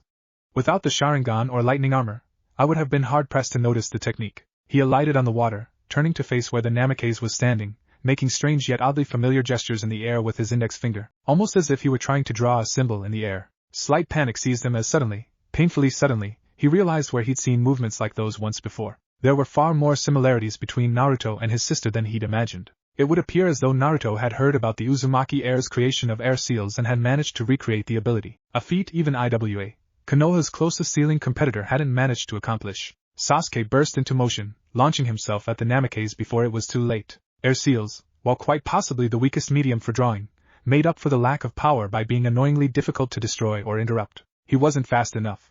The Namikaze stopped, muttering a brief release, and the rune burst into life, each line hovering in the air emitting a bright, white glow. Sasuke, despite his use of seals, was no master and over half of the array floating in the air. What he did recognize, however, was the symbol of lightning scrawled directly above what looked vaguely like a storage seal. The effects were immediate. The lightning armor surrounding him sputtered, losing a great deal of its vibrancy. Sasuke let the jutsu go, the shroud of lightning flickering and dying as the chakra was ripped away from him and placed into the seal hovering in the air. He could continue to pump chakra into the jutsu faster than the seal was ripping it away from him, but that was far more costly than it was worth. Sasuke narrowed his eyes at the Namikaze. Air sealing required a fair amount of chakra to sustain, and as far as he knew, only one seal could be created at a time without serious sacrifices to chakra, mobility, and the ability to use jutsu in conjunction. It was far better to let the Namikaze drain his chakra to sustain the seal and limit Sasuke's use of the lightning style. His sparring opponent was the Kyuubi Jinchuriki, and so his chakra supplies would be greater than most Hokage. However, sustaining the air seals was more demanding the further away from the placement area. Sasuke smirked as he drew within arm's reach of the Namikaze, the world shifting into crystal clarity for him as his eyes shifted. Irises bleeding red as three black tomos spun in a circle around each other, laying each of his opponent's moves bare. The lightning armor was just the beginning, a form of idle play before the real games began. A phantom image of Naruto struck out with a right hook, a heartbeat before the real Naruto followed its example flawlessly. Sasuke brushed the blow aside with just enough force to divert the strike's direction from smashing into his face to sliding over his shoulder harmlessly. The Sharingan urged him forward, to move and exploit every opening that the Namikaze presented. The only problem was that they were all a lie. Kage Bunshin was a forbidden technique. The chakra requirements, not to mention the mental backlash, of creating a memory-adaptive clone were insane, borderlining suicidal. Still, it hadn't stopped Sasuke from learning it, and even becoming slightly proficient in its use. He could create a clone that appeared exactly as he envisioned himself. Only the personalities and movements were always off. He had never seen a more perfect clone than the one he just dispelled, the force of his counter proving just enough to break the construction. The fake Naruto going up in a puff of smoke. Sasuke swore, spinning on the spot, eyes scanning the area for any signs of the Namikaze. Not even camouflage jutsu could hide from his eyes. Nothing, which could only mean, a hand burst from the water beneath him, grasping his foot and yanked him under. Sasuke barely managed to gulp down a lungful of air before being submerged in the mucky water. Not that he intended to be under here for long. The Namikaze was pulling him further under, doubtlessly hoping to black him out, extending his own supply of oxygen with the wind jutsu. Sasuke's knowledge of water-style techniques was limited to what he'd stolen with his Sharingan, and even that list was small compared to what he knew of the other styles. His main affinity was lightning, which weakening his link with water. His hands flew even as he built up the chakra in the tenketsu, the chakra veins, in his feet. Sharingan memorized hand signs coming to him as he needed them. Finished, he gargled out the release phrase, expelling the molded chakra in his feet. Water style, water explosion. The problem with jutsu, and fighting in general, was that cloth was ill-adept to deal with it. Sure, there were weaves designed to slow or even repel certain physical attacks like a kunai, but pressurized water attacks, burning fire, cutting wind, or crushing earth was not so easy to design for, and such clothes were ungodly expensive, even for nobility. Sasuke's thin shirt was shredded like tinfoil and his pants fared little better, wide tears appearing as the pressure built fast enough to pop Sasuke's ears, his sinuses crying out for release even as his vision dimmed. The technique's name was very little, no abstractions necessary. Naruto's grip was broken on his leg, no amount of grip strength capable of withstanding pressure of the water wall that appeared and quickly expanded between them. Sasuke was propelled from the water, jettisoning into the air like a drunken dolphin dressed in rags. "Calm down there, Mr. ANBU," came Django's muffled, yet still undeniably cheerful voice from below where Sasuke was arcing through the air, his ears not functioning properly yet from the two sudden changes in pressure. He was snatched from the air, the monk catching the back of what was left as Sasuke's pants, pulling him down and dropping him unceremoniously onto the water surface. Water walking instincts kicking in before he could sink. Time to drop it down a few notches before someone gets hurt. "I don't fancy carrying the both of you back to the boat." Sasuke found himself nodding before he fully processed what the monk was saying, his mind still recovering from the jarring it had just received. He'd forgotten exactly how much that jutsu had hurt when he'd first observed it. "Namikaze," Sasuke said, shaking his head, trying to clear it. Don't worry about him." Django chuckled. "He's part fish, I suspect. He'll be up here soon enough. Besides, his aegis will have protected him from the brunt of that explosion you made." As if summoned by his words, a very harassed-looking Naruto burst from the water, coughing and spluttering water, the remnants of his clothes hanging from him like dead seaweed. "See?" Django said proudly, as if displaying a prize dog. "I told you he's like a fish, drinking up half the sea and all." "Django," Naruto croaked, glaring daggers at the unconcerned monk as he crawled his way to a kneeling position on top of the water. "I'm going to kill you. Chipper as always, mate. How I envy your stamina. Screw you. You went down in the first 5 seconds. A master tactician never reveals his secrets," Django said, nodding to his own sage advice. "By the way, did you know that you currently look like a half-drowned blonde rat? Not so much fox as it is rat at the moment." And with that remark, Django took off at a dead run for where the boat was just visible on the horizon. Line break. The steam from the makeshift shower hovered around him in a dense fog. Naruto had commandeered a small room in the bowls of the ship to wash the salt from his body, using a combination of recycling seals and a water jutsu as the ship had no built-in restrooms. Dropping the jutsu and allowing the mist to dissipate naturally, he turned to face a mirror he'd propped up against the wall before the shower, covering a porthole. A small stack of clothes sitting to its left, a black shirt with orange cargo pants. It seemed that lately the world was testing to see just how many sets of fabulously colored trousers he possessed, the answer to which was simple: more than most minor nobles had coin. He was not a poor man, the past week's gambling notwithstanding. His wealth wasn't in gold or gems, but in knowledge and possessions. The small mirror reflected his image back at him, though it wasn't overly impressive. He'd never been very tall, but wasn't considered short either. He stood at a semi-respectable 5'10", blonde hair a tangled mess after the shower. Naruto had never considered himself a handsome man, though he'd been told otherwise. He had too round a face, a constant reminder of his mother, that didn't fit in among the Konoha aristocracy's high cheekbones. But then, he'd never fit in to begin with. A shame, really, he tried so hard. Scooping up the clothes from beside the mirror, he donned them in smooth, controlled movements. He was careful not to press on any of the bruises he'd accrued from Sasuke's reckless water jutsu. In truth, he was still running high on that battle. It wasn't so much a test in either of their maximum skill, terrain and sparring limiters forcing them both to hold back, but by the gods it had been fun. The ANBU's recreation of the Reconnecting technique had been impressive, if slightly flawed in execution. Sasuke had used the lightning externally instead of internally, which had allowed him to siphon off the chakra with the seal. Not that he blamed the Uchiha for the change. It was dangerous to use an element as erratic as lightning internally without specific training. Naruto suspected the Reconnecting would be unwilling to give anyone save his successor. But regardless, they both were straying too close to a point of no return. It wasn't good to fixate on a single element, you just wound up with people like himself and Django. Speaking of which, what am I doing here, Django? Naruto asked, eyes strafing to where the mirror sat. Can't fool you, eh? Django asked, stepping out from behind the mirror where he'd crawled in through the portal. He was a more exotic form of Eastern slag one of the sailors had used. No more than I can fool you when I touch the earth. Naruto replied, pushing aside the mirror to see his friend of 7 years hanging half in the portal half out, his brown hair cascading down in front of his eyes like a shower curtain. Django winced, a rare expression of distaste crossing his features. Point. He conceded, crawling gingerly into the room to stand by Naruto. How are you doing? Naruto asked, looking his friend over. Ta Uchiha's affinity with light to someone else.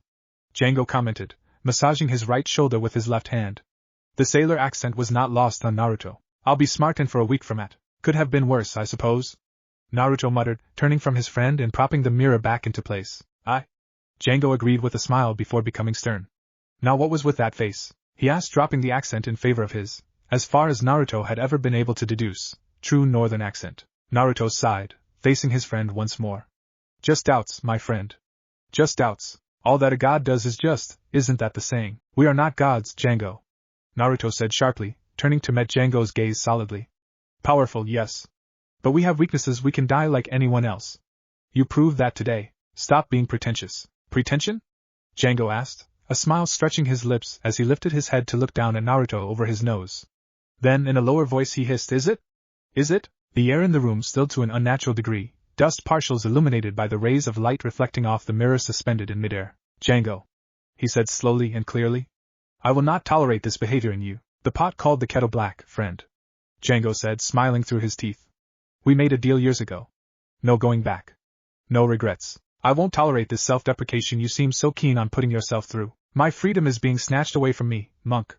Naruto snarled, fist clenching as he resisted the urge to attack the man in front of him. They can't take the sky, Jinchuriki.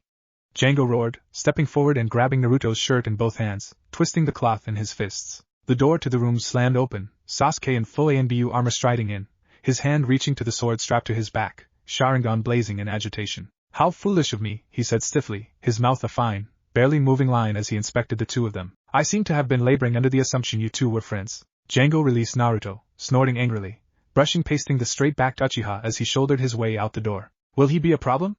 Sasuke asked, Naruto noting to his dissatisfaction that same resignation that he'd spotted when he'd first met the ANBU. They were the eyes that had seen more conflict and endured more emotional distress than was fair.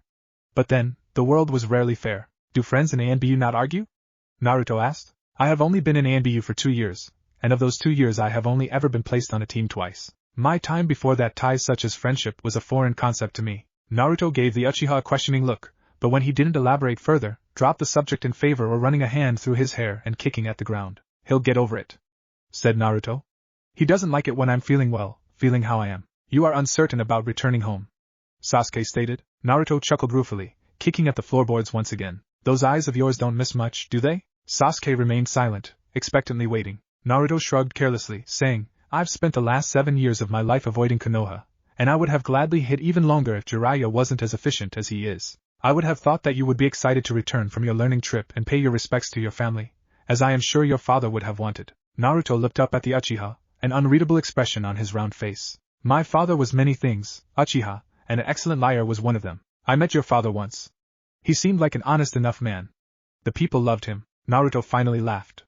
It was a hollow and abandoned sound, devoid of mirth, joy, or control, and for the first time since they'd met, Sasuke questioned the sanity of the man before him. Sane men did not laugh as he did. Regaining himself, Naruto said flatly, his tone carrying a hint of contempt. My father wrapped his lies in half-truths, cunningly disguised to appeal to everyone and yet accomplished nothing. He was not an evil man. He did whatever he believed was right, anything that benefited the whole, but rationalized the cost of those he affected. That is the job of the Hokage. Sasuke pointed out. You know nothing, Naruto said succinctly, causing Sasuke's eyes to narrow. Unknowing ignorance is preferable to informed stupidity. Naruto shot him an annoyed expression, even as he stepped towards the door Django had departed through minutes prior. You're beginning to sound like that infernal idiot I call a friend. As Naruto stepped through the door, leaving the Uchiha to himself, Sasuke got in one last comment before passing from earshot. There has to be a balance, Namikaze. The Uchiha said, voice rising as Naruto walked up the stairs to the main deck. The balance between who we wish to be and whom we need to be. But until then, we simply have to be satisfied with who we are. Naruto now understood why so many hated the Uchiha's eyes. They saw far too much for their own good. Line break. Naruto, Sasuke, and Django stepped off the ship via a small bridge that adjoined ship and port. They each glanced around, taking in the small houses, the thick layer of mist, the people slinking around the streets, hoods drawn over their heads as they made their way up and down the streets, doing their best to keep in the building's shadows. Well, this place is just chucking full of cheer, isn't it? Django asked rhetorically. The people seem to avoid the police. Sasuke noted, pointing out a man that walked openly down the middle of the street. The large, thickly muscled constable wore a bright purple vest that did little to hide the tattoos that ran down both his arms, tied at the sternum with a small strap, and black baggy pants with a loophole at the waist that carried a well-polished silver sword. The constable noticed the three standing at the dock, and Naruto could make out a thick-lipped smile stretch his face through the mist. I think that's our escort out of the city, Django noted, glancing down at the instructions that Naruto had received from the Hokage before he'd boarded the boat. Django had obviously traded him at some point. It was probably after their argument yesterday. Welcome to Wave, the constable said as a booming, guttural voice that sounded like he was trying to yell with rocks in his throat. On behalf of Gato Corp, it is my honor to see you safely out of our borders, free of charge, of course. We do apologize for the unscheduled detour, but we had an unexpected and quite urgent order that requires the ship. The man spoke well, in spite of appearances.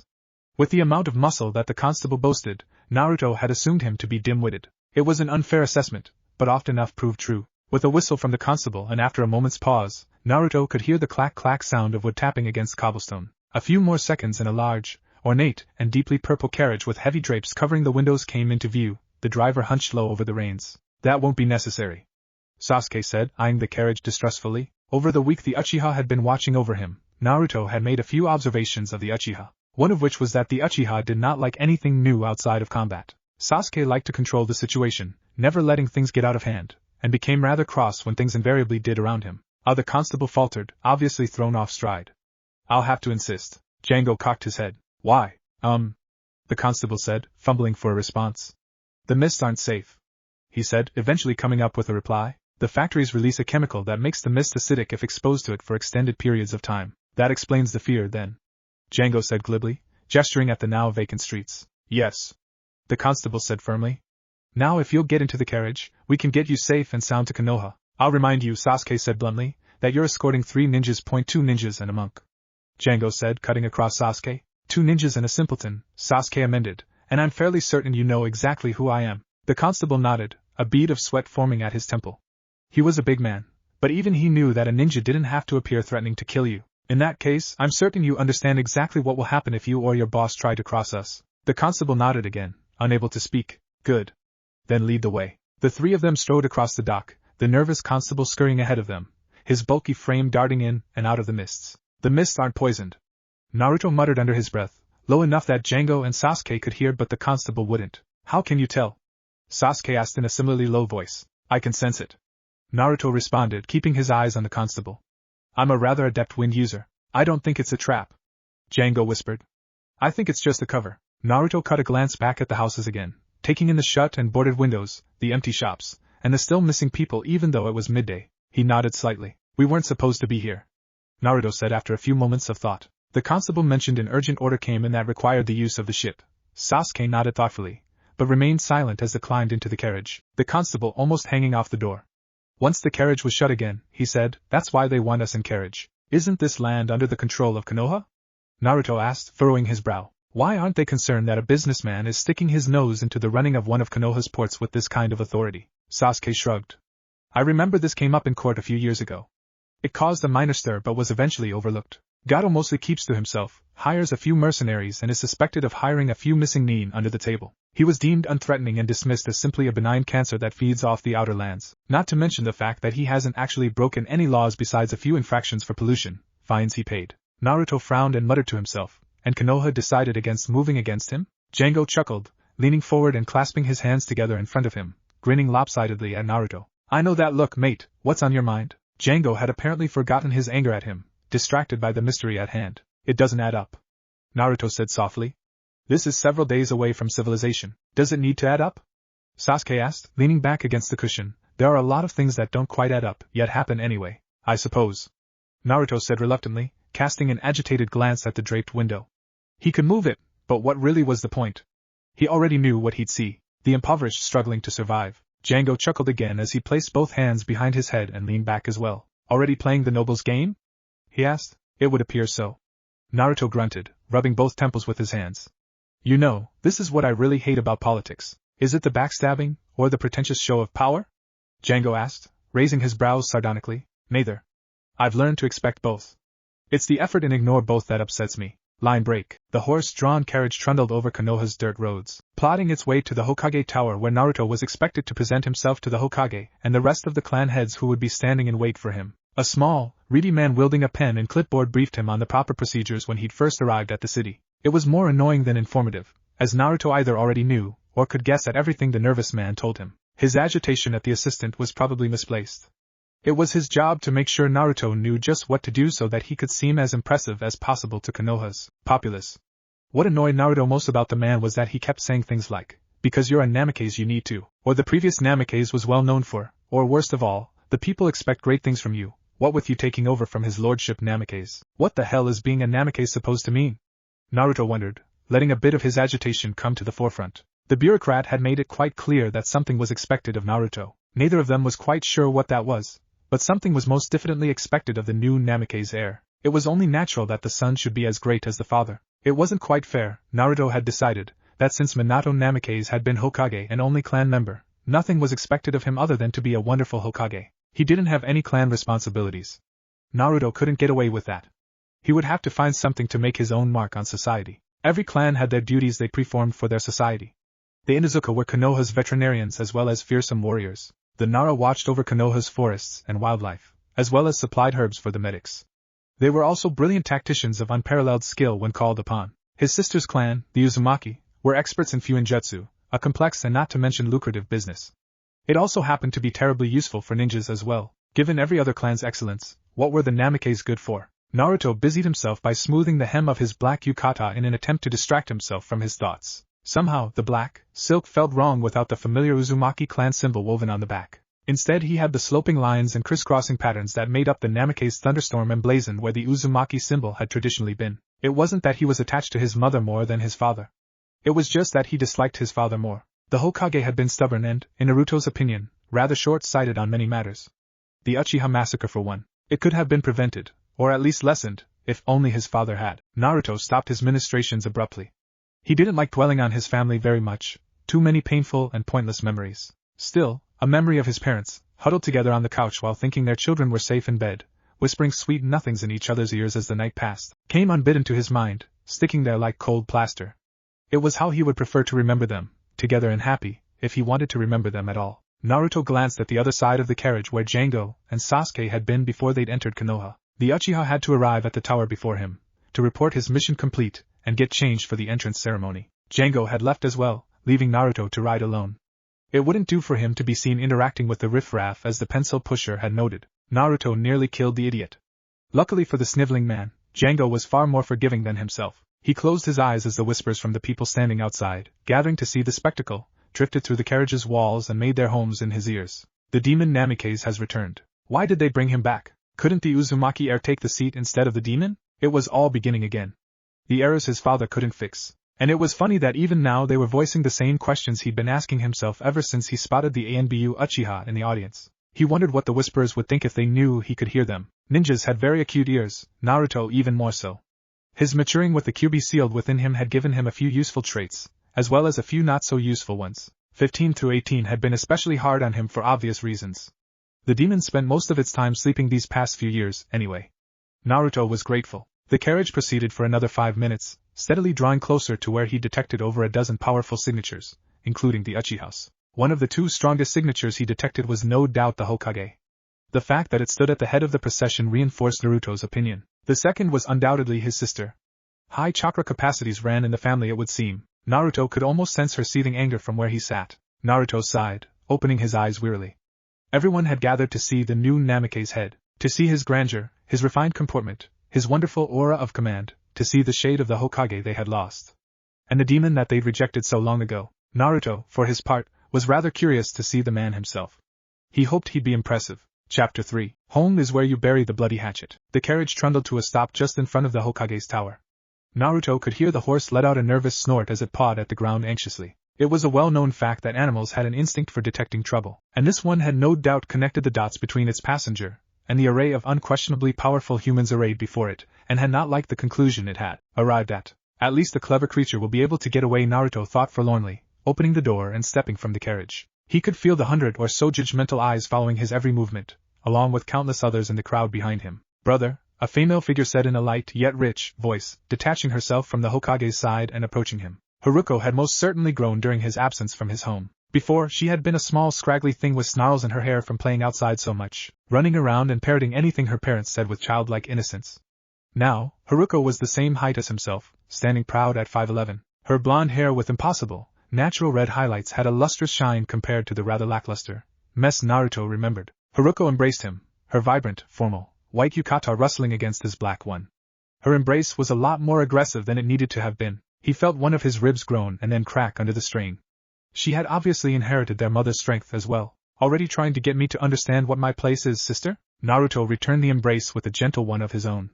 As much as he wanted to, he couldn't bring himself to hate her for playing the noble's game, never mind hurt her. She doesn't know any better, Naruto told himself as her grip tightened even more. She grew up playing their twisted game. In a way, I was lucky I was forced to contain the Kyuubi. At least then people made their feelings towards me clear. She has grown up being fed their lies with a silver spoon. Haruko released him, allowing him to breathe once more. She eyed him with a buyer's eye, clearly evaluating what he was worth and if the effort was worth the price. Brother, I'm so glad you're home, she said sweetly, blinking demurely at him in a way that Naruto found disturbing. It would seem that she not only grew up playing their games, but also was very good at them.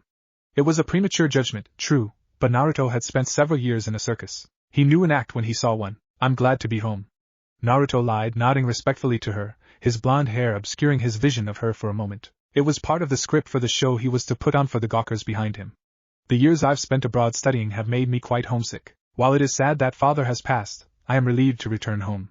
I just wish it were under better circumstances. Haruko put on a falsely sympathetic expression, nodding sadly. I'm sorry you missed father's burial, but we had trouble finding you. Naruto couldn't quite tell if the tear that fell down her right cheek was faked or not.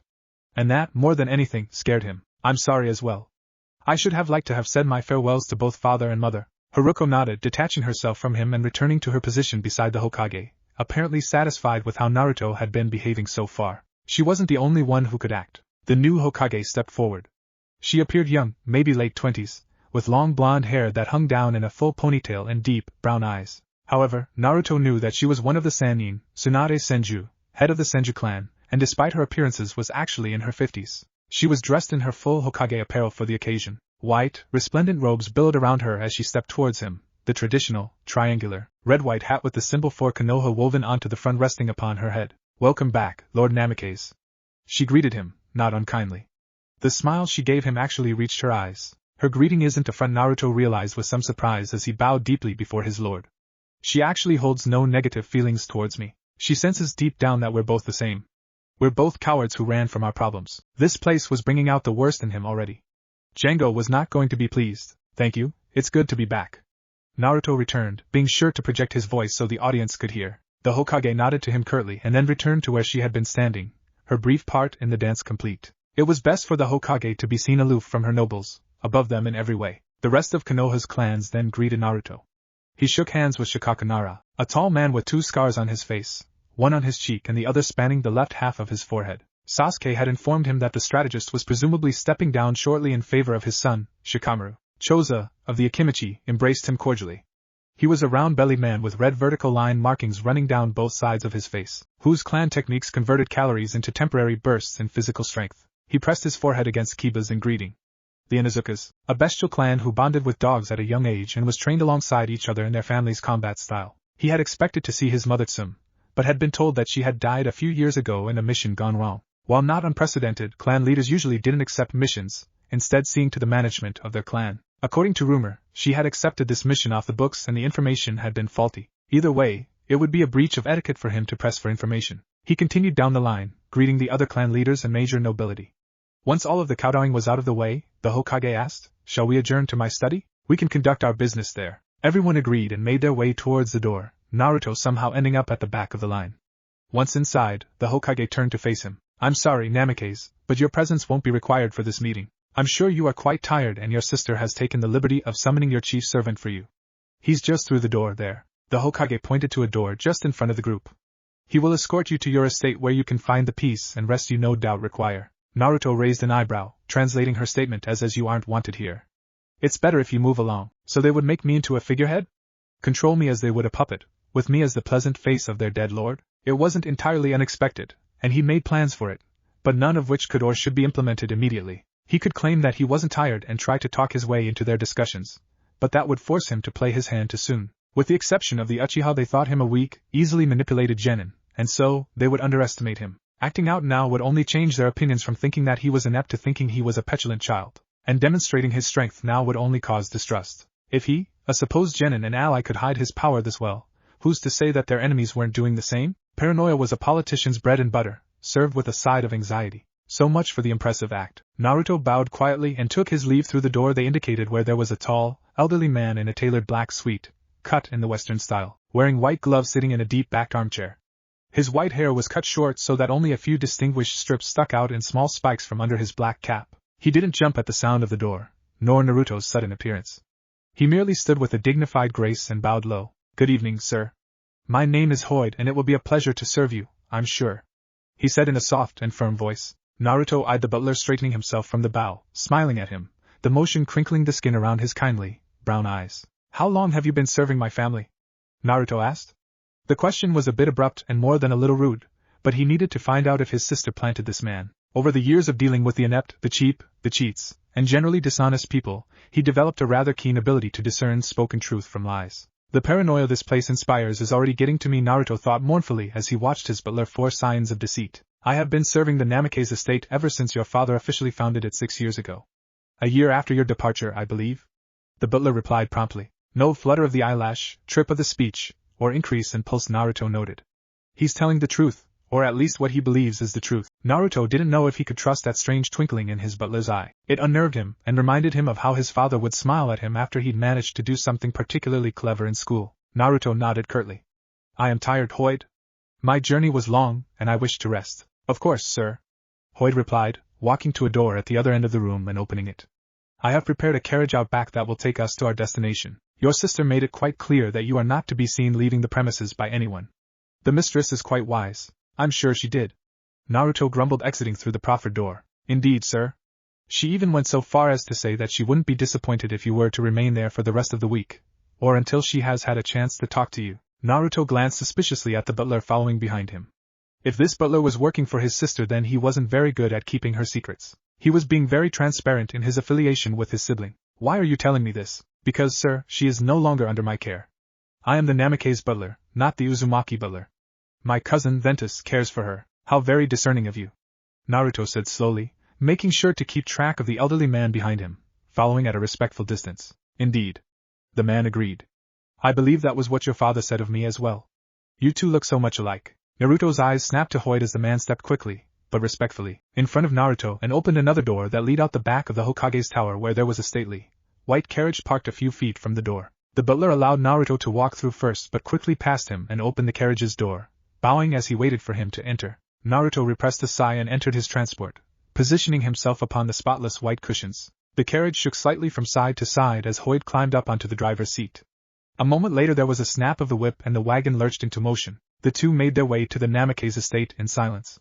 Naruto spent the entire trip wondering what kind of damage control he'd have to run for Django, and what fun the monk was almost doubtlessly getting himself into, fun that he would now have to restrict himself in.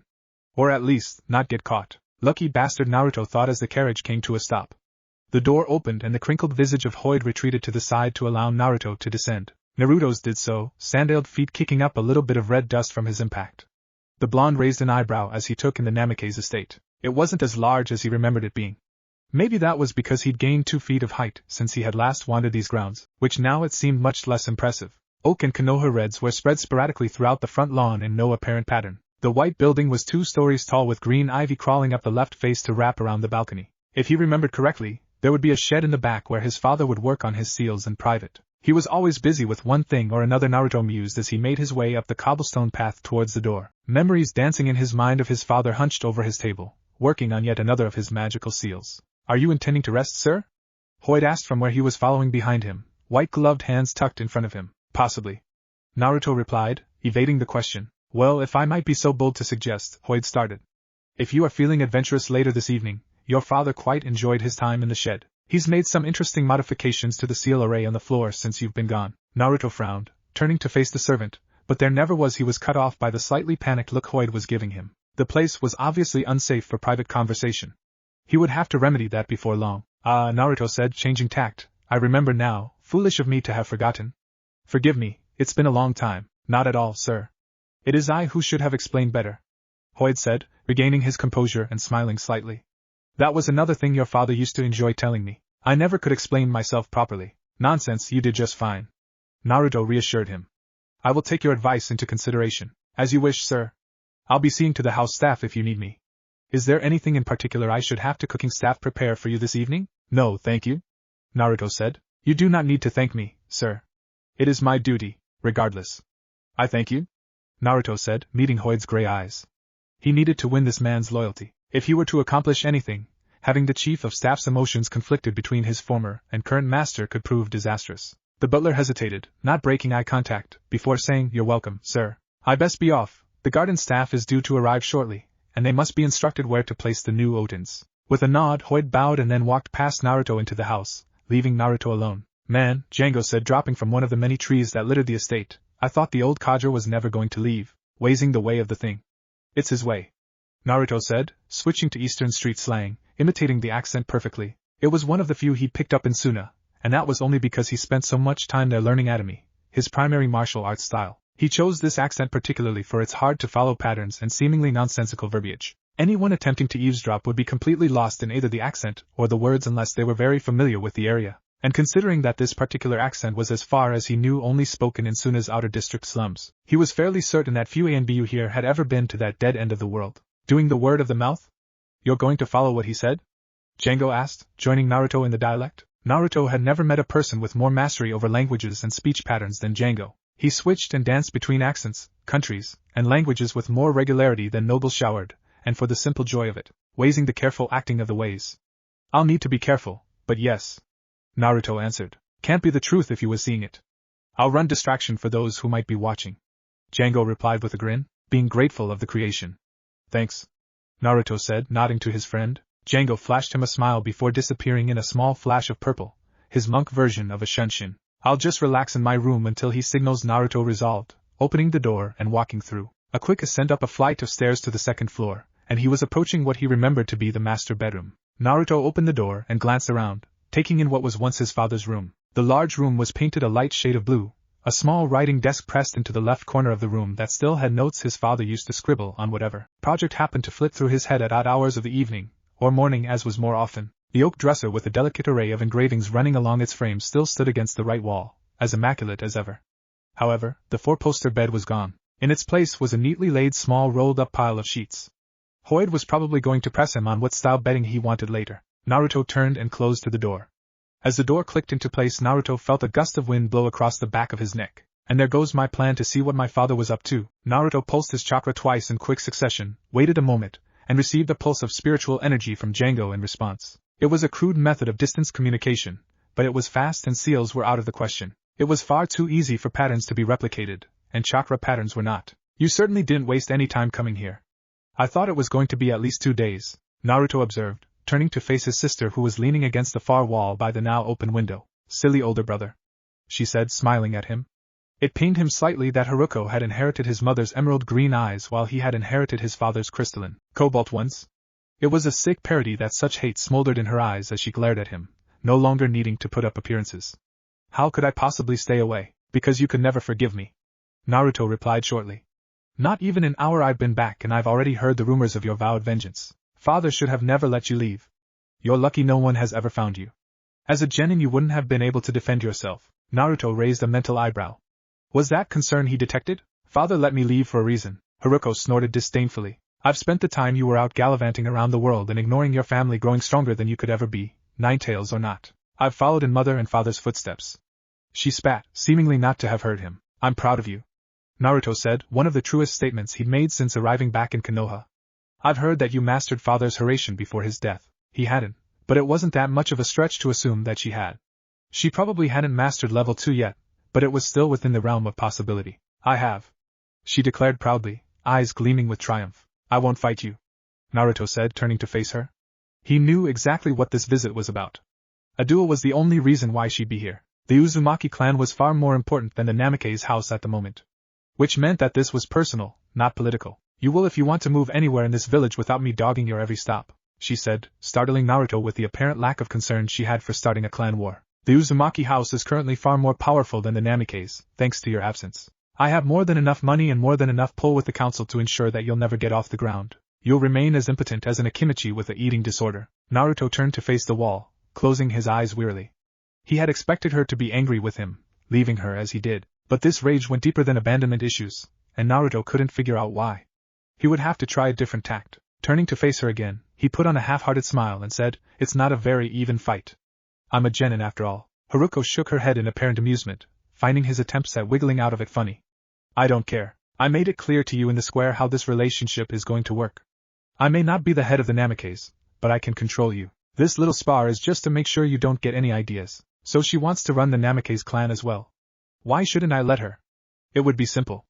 I wouldn't have to do anything. I wouldn't have to scheme, connive and cut my way through their politicking. The idea would have been appealing if it were not for the fact that Naruto could almost see Django's disappointed face, hear his voice saying, What was the point in all of those years of travel then?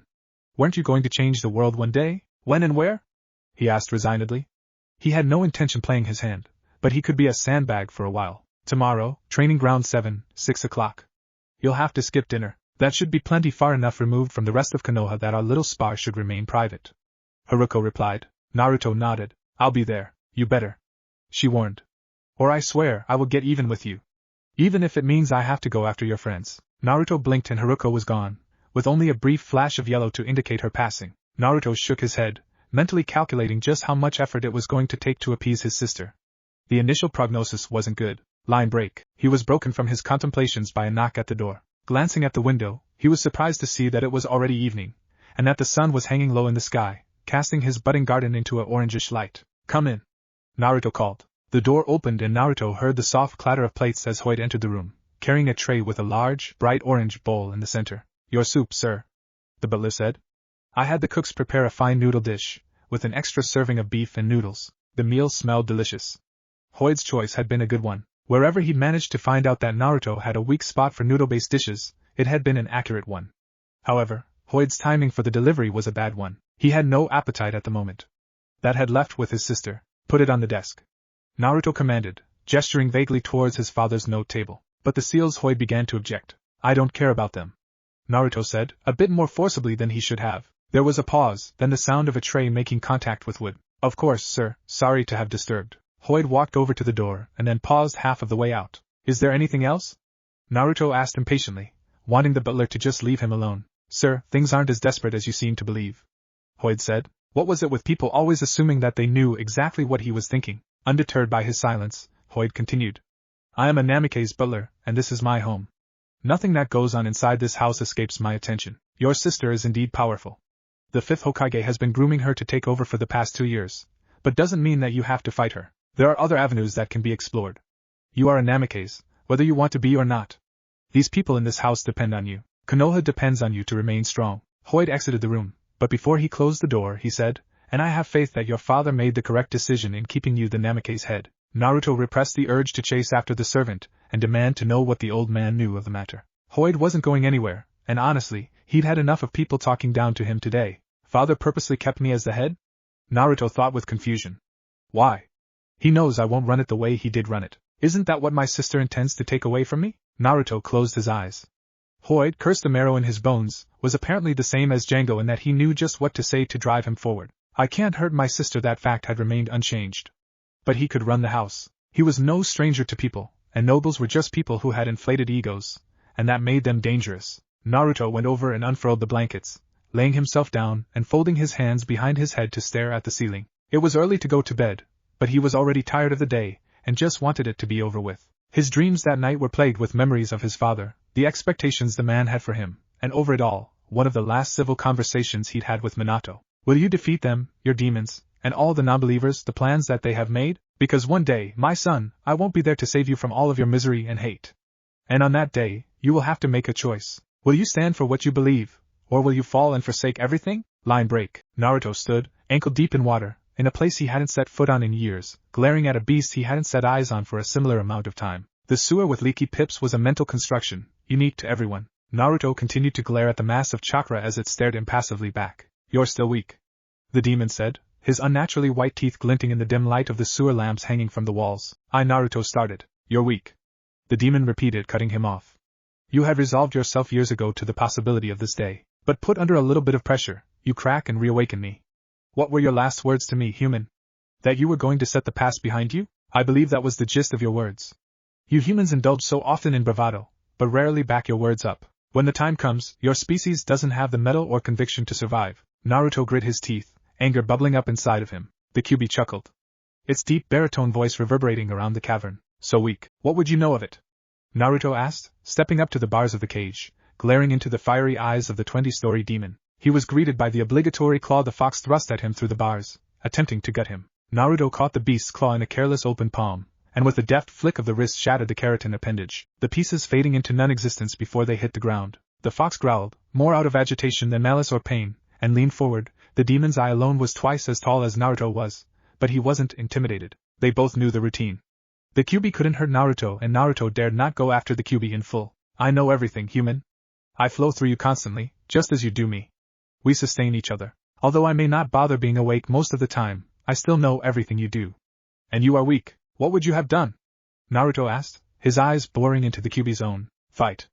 The Kyuubi replied, raising itself to stand at its full height, 9 tails swirling around the cage like tiny hurricanes. I would rend my opponents, and crush their skulls beneath my paw. Naruto snorted, turning his back to the demon and beginning to walk towards the tunnel's exit. Typical.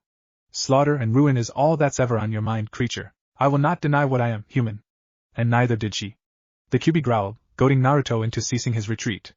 Unlike you, I'm far more honest with my intentions. You may not have the same instincts for death that I do, but you should still find your cowering shameful. You would let that sibling of yours walk all over your tail without even so much as growling, despite knowing what you do and with what you're capable of.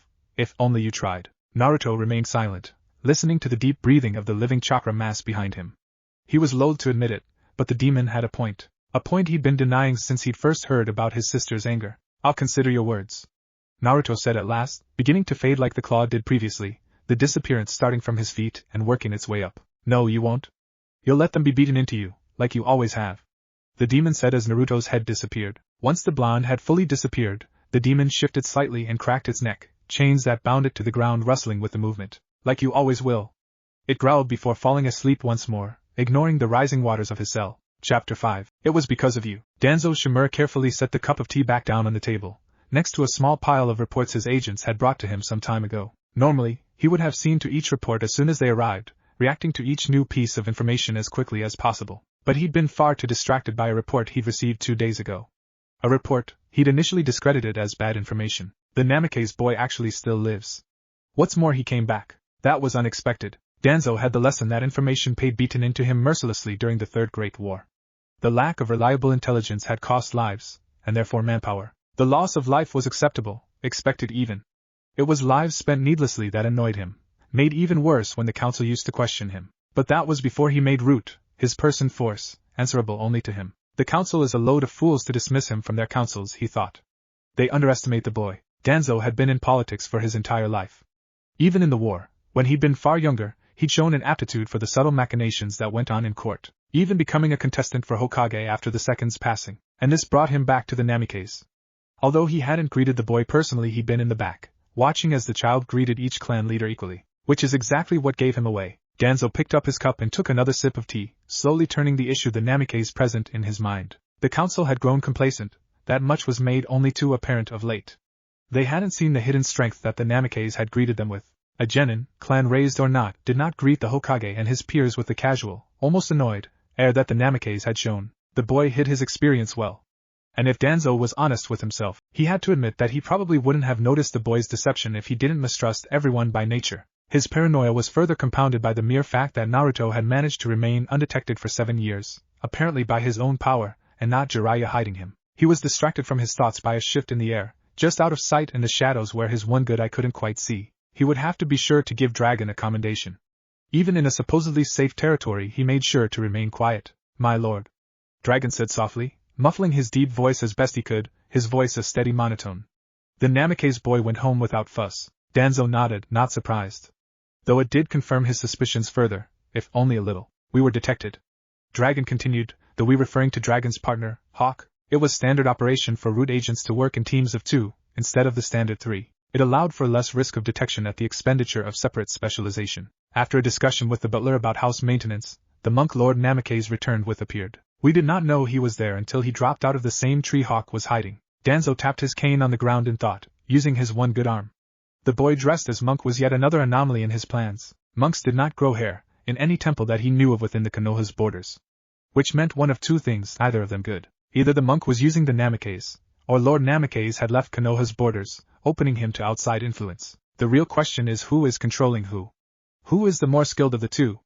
Danzo thought pensively, tapping his cane on the ground once more. Dragon continued with his report after a pause, allowing his commander to process the information. "After forming a plan to distract us in Eastern Street slang, the Namikaze and the monk, Django, went their separate ways. We could not enter the manor without setting of the security seals left by the fourth. But Hawk was able to see into the manor, and told me that Lord Namikaze's sister had hiroshined into the building." Danzo nodded slowly. He'd expected Haruko to pay her long-absent brother a little visit. The child was driven by her anger, and that made her predictable. "She challenged him to a duel, did she not?" Danzo asked, his voice audibly cracking with age. "Yes, my lord," Dragon confirmed. "Was there anything else?" "No, my lord. The Namikaze ate dinner and then went to sleep." "Then you are dismissed," Danzo said with a wave of his hand. Dragon's presence vanished, leaving Danzo once again alone with his thoughts. He leaned back slightly in his chair, red and white robes rustling over his seat as he tapped his cane with his index finger, brow furrowing in thought. The Namikaze boy could either be an asset, or an obstacle to render impotent. The house he was taking over was primed to fall in any case. Assuming he took the most sensible route of making a few allies in the council and forming trade agreements with the minor noble clans, the child might just be able to keep the house afloat. But that all hinged on how he dealt with the Uzumaki. Danzo narrowed his eye in annoyance. Getting spies to watch their little family spat would be impossible. As Tsunade had taken over grooming the girl for the Hokage position after Minato's passing, she would almost undoubtedly be there, as well as that infernal man Jiraiya. He would be forced to draw conclusions based on how the participants interacted after. Danzo shot a glare at his tea, as though this whole mess was somehow the liquid's fault. He hated unreliable information. Line break. Sasuke watched the storm wall approach Konoha from where he sat in his high apartment building that faced outwards from partly up the Hokage's mountain, red-eyed Sharingan swirling slowly, enhancing his vision to allow for a greater night vision. It was a pointless waste of chakra, but Sasuke wasn't in a conservative mood. Unsympathetic thoughts besieged him with relentless intensity. Sasuke understood that he didn't have the same emotion range that most people did. He understood that because he didn't understand people. They acted so predictably. They were devious, planning everything months if not years ahead of time with meticulous care, sure as breathing to take advantage of every advantage their political opponents gave them. But in that spirit you could be sure that they were up to something, hinging their moves on what you did and reacting accordingly. What they all failed to realize was that they depended on reason. He could topple them all with the simple act of spontaneity. The absence of reason would ruin them. It would also ruin him, and he didn't have the patience for it. Battle was so much simpler, much more real. He hated Konoha. He hated almost everything about it. He hated it with a passion he hadn't felt for anything else save his killing brother. They made him what he was. They created him, honed him, and then abandoned him when they couldn't get what they wanted because of what they wanted. He focused on the coming storm, thick rolling clouds whipping around in the wind, kowtowing to nature's whim. He would dream tonight, that was unavoidable. He hated those dreams too. They made no sense. According to the Yamanaka, dreams were composed of places and people he'd seen, run together in seemingly random pattern. These were not those dreams. He remembered each dream, each face and place. And he was sure that he'd never been or seen anything that he saw in those dreams. What made them even stranger was that the Yamanaka could not find them in his memories, only the blank voids of sleep where dreams should have been. The Sharingan faded from Sasuke's eyes as he stood, rising from where his chair, the only object in the small room, sat before the large window that permitted him the view. He turned and left, stepping into the dark hallway that was equally as small as the room he'd just left. He had little use for the large, opulent homes his fellow clansmen seemed to enjoy. The buildings they maintained served little purpose beyond looking impressive, bragging a towering monolith of insecurity. And he had no use for such things, preferring his simple 3 bedrooms and 1 bathroom apartment that sat elevated above Konoha. The nobles scorned him because he didn't fit in. He wouldn't participate in their games nor attend their balls that they threw. Simply, he wouldn't be manipulated, and that made them resentful. He pushed open the door to his bedroom, stepping inside, not bothering to close the door behind him. The room was Spartan, with only a rolled blanket and a thin pillow that served as his bed stuffed in the right corner. A small shelf on which he kept a few scrolls that he'd sealed a few weapons. With a deft flick of the wrist he unfurled the bedding, curling up and laying down. Then, using his teeth, he bound his hands together before moving on and doing the same to his feet. When the dreams took him, he apparently thrashed. A painful experience learned when he'd woken up with a broken wrist. He couldn't escape his dreams, and trying to stay awake didn't help, but it was not for a lack of trying. They found him all the same. Closing his eyes, he surrendered to the storm. Line break. Sasuke blinked against the sun. Instead of his room, he was standing in the middle of a field, eyes and nose assailed by the light and scent of grass. He couldn't use the Sharingan to instantly adjust to the sun's intensity. Whatever rules the dreams followed, his abilities didn't carry over. Squinting against the bright rays, he forced himself to take in his surroundings. He was in the middle of a field, the tall grass reaching up to his knees, red and green and blue flowers dotting the area like spots on an Inuzuka hound. As his eyes adjusted, he was able to see that the field was in a valley, ruling out the possibility that he was in fire country. Konoha had a few mountains, but no real valleys, at least none like this. Iwa was a possibility, but fields weren't common in that craggy nation, and looking around and taking in the quantity and quality of the grass, it was doubtful that this was an oasis or relief. Which meant that aim, mist, lightning and Suna were out as well. Sasuke frowned, baffled by the landscape. This was the 8th dream of this kind. Only 8? He thought. It seemed like so much more, but this only began a few months ago. Only this time there wasn't some voice lending dialogue to his madness. Brother! A voice called, drawing Sasuke's attention to where a boy of about 12 or 13 was running towards him in the distance. The boy wore a light brown vest and white trousers that stopped just above the ankles. He had short, spiky black hair, 2 locks of which were wrapped in bandages framing either side of his face that danced in the wind as he drew closer to Sasuke's position. Brother! He called again, waving. Where am I this time? Sasuke wondered. Each time the vision was different, showing him some scene that never seemed to make any sense. But as usual he was being seen as someone of this place and time. Sasuke glanced down, finding himself to be dressed similarly to the kid running towards him, though instead of a brown vest, he wore a thin blue shirt, obviously handmade and not machine-pressed. The boy pulled up in front of him, bending over and clutching his knees as he gasped for breath. Where have you been? The boy rasped once he'd regained a small control over his breathing, looking up with eyes as black as his hair. Father was looking all over for you. Sasuke remained silent, unsure how to respond. The boy, his brother, didn't seem to take Sasuke's silence as anything out of the ordinary. He just carried on panting, displaying a desperate need to increase his stamina. This field couldn't be any bigger than a mile across. Dad said that you told him you were going to the market. What are you doing out here? The teenager said in a surprisingly light voice once he'd regained control of his breathing, standing up straight to show that he was about as tall as Sasuke, which probably meant that they were about the same age in this dream. His voice, although not overly loud, grated across his ears with unbridled optimism. Sasuke was tempted to just sit down and wait the dream out. What did it matter if he entertained his delusions? It certainly couldn't hurt, but still the act of doing nothing didn't appeal to him. He lost nothing by sitting and waiting, but he didn't gain anything either. Where are we? Sasuke asked, returning his attention to the surroundings. Now that he was looking at them, he didn't recognize these types of flowers. The buds were far larger than anything he'd seen before, with stems as thick as his middle finger. The boy gave him a curious expression, eyelids pressing closer together and scrunching up his nose, appearing like a child trying to inspect something very small. It was actually an expression that reminded him of a young Naruto. You hit your head or something? He asked. No. Sasuke responded shortly before thinking better of his answer. Maybe, I don't know. Everything is a bit hazy. The boy nodded seriously, apparently accepting the poor lie at face value. That can happen, I suppose? No, it can't. Sasuke thought, but wasn't going to argue. Why, we're home, of course. The boy answered with a cheeky grin, pleased with pulling one over on his brother. Sasuke had to resist the urge to sweep the boy's legs, grab one of the rocks on the ground, and then get the information he wanted by force, one bone at a time. But this was a dream, and you couldn't torture a dream. The soon-to-dead dream frowned, furrowing his brows and looking at something over Sasuke's shoulder. What's that? Sasuke turned to follow the dream's line of vision, frowning himself when he saw what appeared to be a dog running towards them, only that it was 3 times too big. Spines twice the size of the creature's saber-tooth-like fangs stuck out along of the creature's body at odd angles and shook slightly with each of the animal's large strides. Sasuke slid into a defensive stance, feet set firmly apart. That creature was covering the mile distance far faster than his brother that stood beside him had. It would only take it a half-minute for it to reach them. I should go get Dad, the boy said, worry evident in his voice. No time, Sasuke said shortly, eyes casting around for anything he could use as a weapon. The boy wouldn't have made it anyway. That thing was built for speed judging by the thick legs, and neither of them would be able to outpace that beast.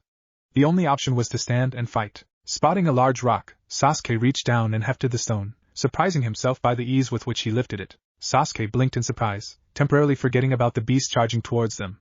He had chakra. That was a first. In each of his other visions, he'd appeared to be some sort of civilian. Lifting his arm in a one-handed sign, he tried to mold his chakra to form a fireball and incinerate his enemy. Nothing happened. Whatever games these dreams played, he wasn't amused. The hound roared, an ear-splitting sound that made his very teeth shake and vision blur from the intensity. It was only years of training and experience that allowed him to push the pain and focus on the now dangerously close predator, training that his brother did in posses. The brown-haired boy dropped to his knees, hands clutching his ears, mouth open in a scream Sasuke couldn't hear. The beast leapt, even though it was still more than 50 feet away, and Sasuke's eyes widened in surprise as the creature soared, easily spanning the distance. With a grunt and a flare of chakra, Sasuke flung his stone. The creature dodged midair, somehow pushing off the air and altering its course to the left, allowing the stone to pass harmlessly through the air. Cursing under his breath, Sasuke took advantage of the beast's change in trajectory and grabbed the collar of his dream brother's vest, yanking him to up and away from being eviscerated by the hound's passing swipe. The creature hit the ground maladroitly, bouncing off the ground and rolling, losing its footing after the missed strike. He needed a weapon, anything, a tool, a rock, or a thick stick, something with a bit of weight to it. Sasuke felt fingers scrabbling frantically at his side. Looking down he saw the brown-haired youth, his eyes wide with fear, fumbling with a pouch he'd overlooked which had been sitting on his belt just behind him, and out of sight. Pushing aside the panicked boy, Sasuke undid the clasp that his brother had been unable to get open in his fear-riddled mind. Reaching in he pulled out a scroll, not even bothering to see what it did. Sasuke pushed chakra into the seal, activating it with a poof of smoke. At least he could do this much. His eyes caught a flash of steel in the cloud and snatched it out of the air with one hand, fingers wrapping around the hilt of a long sword. Readjusting his stance, 1 foot forward and 1 foot back, he fell easily into fire stance. The sword was longer and heavier than he was used to. It would make both him and his attack slower, but would allow him a greater range and power. He leveled the sword to point at where the creature's heart had been before he unsealed the weapon, prepared for the smoke to clear and reveal his opponent again. Sasuke cursed again as the creature burst into view, not waiting for full visibility, black skin reflecting the light like a pool of tar. It had no visible eyes and its black, knife-like teeth bristled sat on a sinuous, boneless neck. This isn't a dream, Sasuke thought.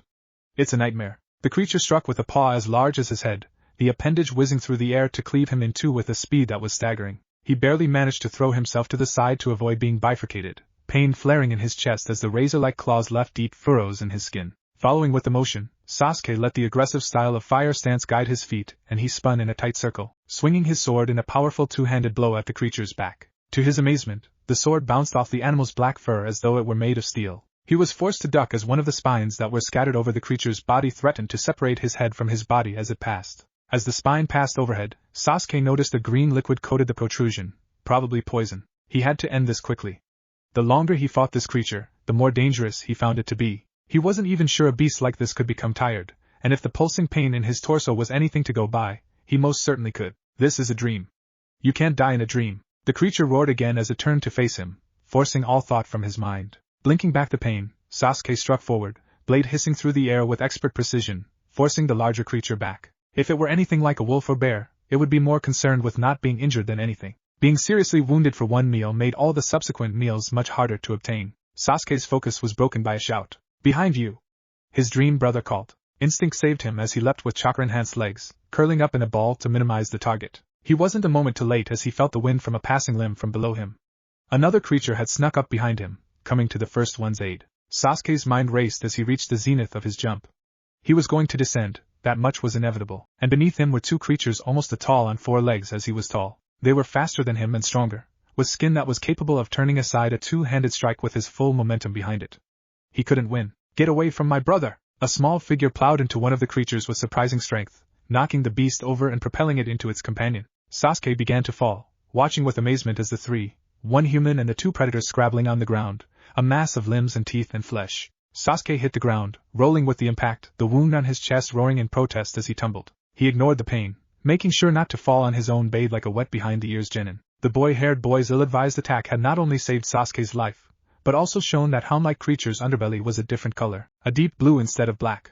There was little reason to assume that was a point of weakness, but it was all he had. Sasuke stabbed forward at the closest creature to him, bringing his full weight to bear to plunge the sword into the beast's belly. The creature screamed a shrieking, clicking scream as the metal pierced through skin. Unrelenting, he pushed forward, driving the blade further up the writhing creature's body, blue-green blood erupting from the body like a fountain. With a yell, Sasuke flooded his entire body with what chakra he could muster, giving one final push with the blade. The creature went still, the scream dropping to a rattle before fading completely, casting the clearing into silence, a silence that confused him. Yanking the blade free with a sickly slurp, the muscled inside setting in with a quick rigor mortis catching on to his blade. He spun around, expecting to see the other beast wrestling with whoever the boy was. What he found was quite different. The creature was lying on its back, legs sprawled around the body haphazardly, head smashed in by a blow so strong that it had shattered its skull, broken teeth hanging from an unhinged jaw.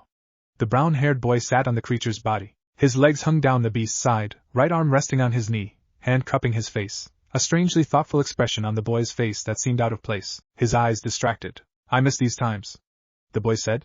Sasuke jumped. That voice wasn't his. It was a man's voice, deep and powerful. It was the voice that spoke to him every dream. Things were so much simpler then. He, or whatever it was, said. But then, things are always simpler when it's in the past. "Who are you?" Sasuke asked, voicing the question he'd asked each time he dreamed. "We weren't without problems or strife, of course. But we were focused." Sasuke felt a chill. Something about that voice always seemed faintly familiar to him. It had even in the first vision. "What is this place? Why are you showing me these things?" Sasuke asked, taking a step forward. "Am I going mad? Or is this some sort of vision? Who are you? I wish I could help you," the boy said, looking at Sasuke, but ignoring his questions. "You have to unite them, as you've said before, but I don't understand what you mean. Are you talking about the nobles? Are you telling me I should play their games? To assume power is folly," the voice said. "But without power everything is sure to fall. But I will try to help." "Then give me more than vague answers." The boy regarded him, somber. The boy's black eyes held something deep, something daunting, hiding behind them. "At least tell me this," Sasuke said, grasping for something specific to ask. "The Namikaze has returned to Konoha. I don't know what he has planned, but whatever happens, it's going to change everything. Should I trust him? Do not let strife consume you, this is important. Act with honor, and honor will aid you." Finally, Sasuke thought, something concrete. The bright landscape around Sasuke grew vague. "No!" He reached for the boy. "Don't leave yet. What should I do about the nobles? What about Iwa and AIM? They intend to start another war." Sasuke bellowed. Sasuke struggled. His hands were bound by leather. Where had that come from? He cursed, trying to break free, then froze. He was in his home at Konoha, soft rain rattling on the roof, the bulk of the storm having passed. His hands were still tied from earlier. Blood trickled down from where he'd cut himself with his struggles, crimson liquid running down his arms. Sasuke grew still, mouth closing, his throat dry. He'd been yelling. His mind was clear now, whatever possessing him during the bad storms having gone. Crawling to his feet, he hopped over to where the weapon scrolls sat on the shelf. Unrolling just enough of the parchment for a single seal to show, he pressed his bloodied wrist to the ink, channeling a bit of chakra. The bindings disappeared, vanishing into the scroll. With a grunt, Sasuke shook his wrists, muscles sore from the strain of his hallucinations, annoyed with himself for his weakness. Why had he asked the vision for help? He didn't really care about Konoha, not really. His home meant nothing to him. It was just a place that held his leash. Sasuke rubbed at the back of his neck just below the lining of his shirt, where he knew the intricate seal Danzo had placed on him years and years ago would be, paying no mind to the blood that trickled down his back from the cuts on his wrist. He was in no danger of dying from such simple cuts, and they would heal quickly enough. There was little point in fussing over it. Sasuke sighed, tearing his hand away from the marking. There was little he could do about it, and nothing anyone else could. He would continue the way he always had. End of Chapter 4. Omake. Naruto exited the small shop, enjoying the weight of a new batch of kunai to replace the ones he'd lost over the years. As he stepped into the road and began making his way towards his estate, that was when he noticed a chicken through a break in the buildings to his left, bustling its way down the road parallel to his own. It was crisscrossing back and forth across the street like a rabbit would to try when avoiding a fox. It seemed to be in quite the hurry for your average poultry, Naruto noticed. "Come back!" A familiar voice called desperately. "I have so many questions for you." The chicken's pace increased, foregoing its street-crossing motions and booking it for the nearest alley. "And oh!" The voice came again, louder this time. Its owner came closer. "Is that Dash?" Django burst into view, chasing after the chicken with a fierce determination, his tan duster waving in the breeze as he cut his way across Konoha. Naruto blinked as he lost track of his friend. Does he really need that age-old question answered that badly? Naruto asked of the air. Chapter 5. Home inspection and a duel of sorts. Naruto breathed steadily, eyes closed, carefully removing another finger from the ground so that only 2 fingers on his right hand supported his weight. Sweat glistened off his exposed stomach, down his neck, to ultimately navigate through the maze of his hair and off his nose. The morning sun had yet to rise over the Hokage monument, and Naruto was in his backyard performing some body conditioning and chakra control exercises. While the seal that mixed the Kyubis and his chakra had slowed down years ago, control was something Naruto wrestled with constantly, and would continue to fight until the day he died. It was a frustrating affair, but there wasn't anything he could do about it. His father's seal still defied any attempt to penetrate its secrets, as though it were actively resisting him. And without the key, something Jiraiya certainly wasn't going to just give him, he couldn't completely cut himself off from the beast. He removed another finger. What am I going to do about dear old Haruko? Naruto wondered for the 100th time that morning. He'd originally come out here to escape thoughts of his eventual fight with his sister, but the subject was like warts, it wouldn't go away. I'm not going to fight her, and I can't just sandbag. She'll be skilled enough by now to know when someone isn't fighting back properly. She isn't interested in a spar like Sasuke was, and Naruto's musings were cut short when he felt something placed on his foot. Sir, if you're going to insist upon looking like a coat hanger, then I would recommend that you move to the front hall. There your guests would be able to not only greet you, but make use of this talent as well. Naruto opened his eyes to find his vision obscured by the sleeve of a bright orange duster with black trimmings. Hoid had apparently taken it upon himself to bring him a jacket. What's this for? Naruto asked, dropping slightly so he landed on an open palm.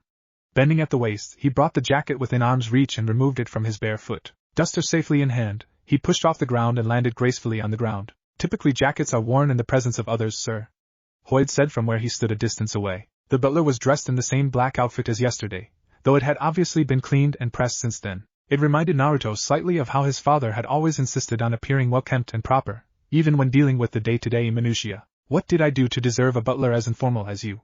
Naruto asked. At least I'm not your clone. Hoid returned, causing Naruto to wince. His clones had issues. They would fight perfectly normally, operate to the maximum standards, but sometimes, they had certain personality defects, like the one he'd sent this morning to get his soup from the young maid. It had called her a boy, taken the soup, and then cheerfully threatened to kill her for the good of the Konohan Empire before turning on its heel and bringing the meal to its creator. It wasn't serious in its threat, but Naruto could never be sure. The only thing Naruto could be grateful for was that it wasn't the one that randomly switched genders whenever it heard the word kerfuffle. It wasn't often that word was uttered, but in a circus, well, at least they'd gotten used to it quickly. Naruto liked his clone jutsu and wasn't afraid to use it. He had taken to the clan paperwork last night, and from what he received of his clone's memories, he could have sworn that the neat stacks of paper were breeding. He could only imagine what it was like for the Hokage. It was little wonder she was rumored to drink often and liberally. Also, this arrived for your sir. Hoid withdrew a golden glowing chain from the inside of his jacket pocket and extended it to Naruto. Naruto took and it briefly examined the delicate links before dropping it to the ground where it vanished. Naruto nodded, having expected the outcome. She's gotten very good at using the Uzumaki bloodline. I'm envious that she can make fully formed chains. I've never been so talented. It was a lie, but only a half one. He simply couldn't make chains. Where his mother and sister manifested their bloodline in their bodies and projected it, he produced his outside his body. Thus, his aegis, a shield of Uzumaki chakra that could block most physical blows and ninjutsu. It required an ungodly amount of chakra, but that was something Uzumakis were never in short supply of. Then it hit him. A plan. It was glorious. It was sneaky. It was underhanded. And it just might work. But first things first. He would duel his sister, but it wouldn't be with fists or weapons. It would be for time. With a surge of chakra, a clone popped into existence beside him. The doppelganger gave him a quick nod and then ran to the house, entering the estate. Naruto turned to face his butler, a sly smile on his face. Hoid, tell the guests that I'll be busy feeling up my house. Hoid paused, apparently unsure what to do with this unusual information. Line break. I still don't understand why you two have to follow me while I do this.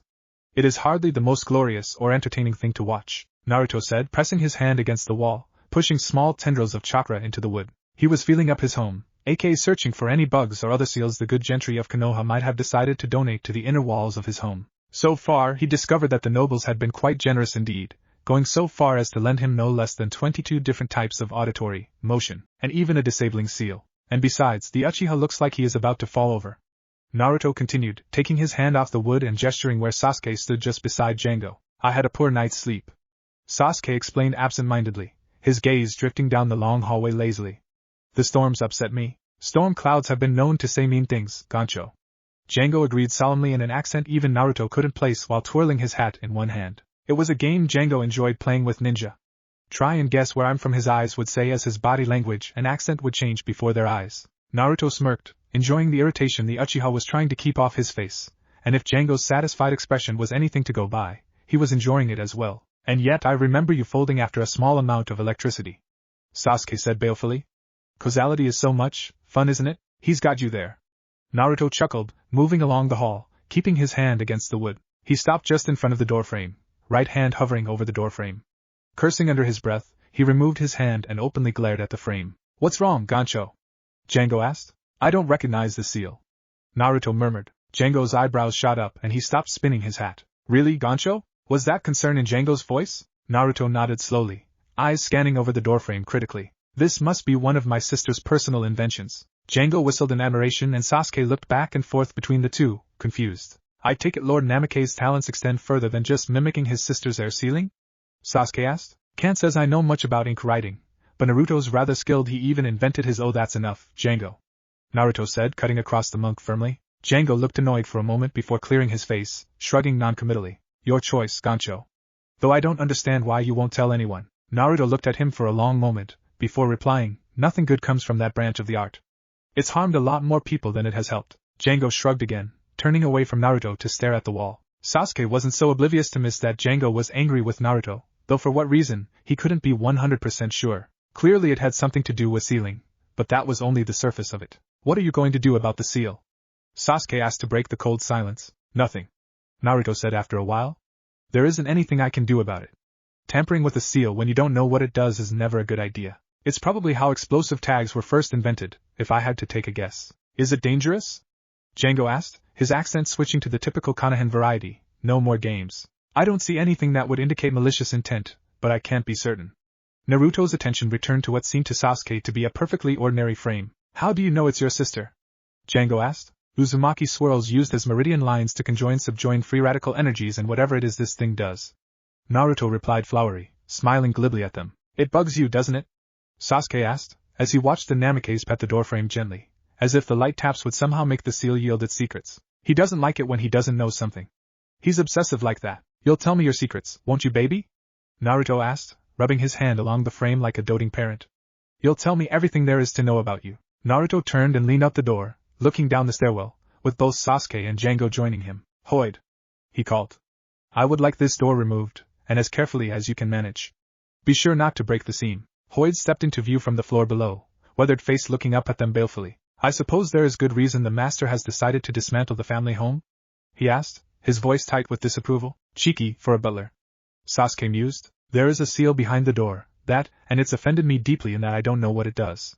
Naruto called back. As you will, sir. Hoid said with a slight sigh. I'll hire a carpenter within the day. Brilliant. Naruto said before turning back to the two of them. Now, who wants ice cream? My treat before my sister beats the crap out of me. Line break. You humans, who lust for power that you can barely comprehend for my kin's sake and your betrayal, I shall taste the bitter taste of your blood on my lips. My malice? It was from you that I learned to hate. Your capacity for war is the engine that fuels my desire. Without you, I am nothing. Line break. The ice cream parlor was decorated in the same way all its brethren were. Bright colors splattered on the wall, thin-legged plastic chairs, and clearly labeled price tags over each flavor. I trust that you're not using us as an excuse to avoid talking to your sister? Django asked between licks of his chocolate fudge ice cream. Naruto, Sasuke and Django were seated at one of the parlor's tables, ice creams firmly in hand. Well, at least Django and Naruto had ice cream. Sasuke had refused on the grounds that he didn't care for sugar. No, I already have that taken care of, Naruto said, rolling the cone of his strawberry mint lime in his hand. It had been a while since he'd been in one of the major cities of the great nations. The satellite cities' ice cream parlors didn't carry nearly so exotic a stock as those found here. What do you mean? Django asked with a frown. I sent a clone with a missive today asking for a meeting with the Hokage to request a formal meeting to discuss my status in Konoha's rankings. When I was last in Konoha I was a freshly graduated genin. I've progressed a bit since then. Django snorted in agreement. So, Lady Tsunade set me up with the Jounin proctor to officially assess my combat skills. Naruto finished leaning back in his chair triumphantly. Hate to break it to you, mate, but won't Haruko just request to be that Jounin to test you? You'll just be making the duel public instead of private. Naruto shook his head, his sly smile from that morning sliding back into place. That's the beautiful thing. Haruko has been officially nominated for the Hokage position. It would be improper for her to duel with a future subordinate. She won't even be able to dispute my position, which will be. Django probed. Hunterine. Sasuke raised an eyebrow at the announcement. It was clever, he had to give the Namikaze that. As a Hunterine, Naruto would still officially be part of Konoha's military structure. However, Hunterine fell into a rather strange section of the hierarchy. While ninja were trained to fight each other, a Hunterine's job was to actively pursue other powerful ninja and either kill or capture them, and as such, they were granted far more autonomous selection of their missions than any other ranking enjoyed. It wasn't unusual for a hunter nin to be gone for weeks or months at a time tracking down their target. Konoha fielded the largest number of hunter nin of any nation, and they only had about 50. That will only delay her, Django said flatly. And it'll only make her think of you as a coward, Naruto shrugged. I refused to hurt her, and it wasn't very smart of her to challenge me anyway. There isn't really a way she can come out of this looking good. So you're doing this for her good, is that it? Django asked with a raised eyebrow. Look, Naruto said a bit impatiently. She'll appear a weak Hokage if I beat her, and the knowledge that I did so gets out. If I do lose, then she'll gain the image of being a bully to her own remaining family, and a perceived genin at that. If I become a hunter nin and she continues to insist on fighting me, which I doubt she will, then it'll be more acceptable if I lose. But you can beat her. I know you can. Django erupted. You're the strongest person I've met, and I've met quite a few people. Haruko is going to become a Hokage, therefore her strength is nothing to sneeze at. We're probably about equal in strength if I don't use the Kyuubi's powers, and if I do use the demon's chakra well, then no one wins. Sasuke's strong. Django objected. I have never fought with Haruko. Sasuke interjected stiffly, not particularly enjoying being talked about like he wasn't there. I have only seen her fight on a couple of occasions, and each of those she displayed an overwhelming amount of offensive strength when she combined the Hiraishin with her bloodline. If it came down to a serious match between the two of us, I am unsure if I could win, as I tend to fight more defensively than she does. Exactly, Naruto said, nodding. However, Sasuke continued, I agree with Django. Haruko is not the type to let something go. She is accustomed to winning and, as Hokage, she is also used to being thorough. What would you suggest then? Naruto asked, downing the last of his ice cream angrily. It is not my place to say. Sasuke replied flatly. Big help you are. Naruto groused, folding his arms in front of his chest. It's the fancy way of saying that he has no idea. Django supplied in a helpful voice as he removed his hat and began to spin it between two fingers. Naruto blinked and then frowned. My clone just dispelled, he announced. I'm sparring with someone named Sakura. The Hokage's apprentice? Sasuke asked. Naruto shrugged. Don't know, all I got was a name, Sakura Haruno. That's the Hokage's apprentice. Sasuke confirmed with a nod. Any advice? Naruto asked. Don't let her get a hold of you, Sasuke said. Anything more helpful? Naruto pressed. And spoil the game? I think not, Sasuke said with a thin-lipped smile. It was at times like this that Naruto felt justified in his dislike of the nobility. Chapter 7. A Magic Trick. A gentle breeze rustled through the leaves of Training Ground 12 as the morning sun made its cumbersome journey up the sky. Naruto stood a few feet away from the fifth Hokage, his so-called friends having abandoned him to the company of the mute Hokage. Sasuke had gotten bored of waiting and had shuffled off to go find something to entertain him. And Django was off doing whatever it was Django did when he wasn't within Naruto's eyesight. Which could have been absolutely anything. The man was slightly touched in the head, always had been. Naruto just hoped he didn't cause too big of an incident. So, here he was, alone with the Hokage who'd agreed to proctor the match. They were waiting on her apprentice to arrive so that they could begin the test. Apparently Sakura was prone to bouts of rebellion. Naruto had done some digging into Tsunade's charge and had discovered that she had briefly been considered for the post as Hokage on terms of power alone. However, she apparently had anger issues that had disqualified her for the position. It would seem as though Sakura Haruno was a bit too much like her master for the council's liking. I'm sorry I couldn't give you a more personal welcome, Naruto. The Hokage apologized, withdrawing a small flask from inside the sleeve of her tunic. I haven't been in this position long, and sometimes the clan heads forget that. Truthfully, I can't wait to get rid of the position. I only took it because Haruko isn't ready and well, never mind that. Naruto was curious and had the sneaking suspicion that this wasn't something he should just let go. It was her fault for letting something that obvious slip like that. It's no problem, honest. I suppose we're alike. I didn't really want to be a clan head at first either. But what were you saying? Tsunade shook her head, blonde hair waving gently with emotion. Nothing important. It'll all be over shortly anyway.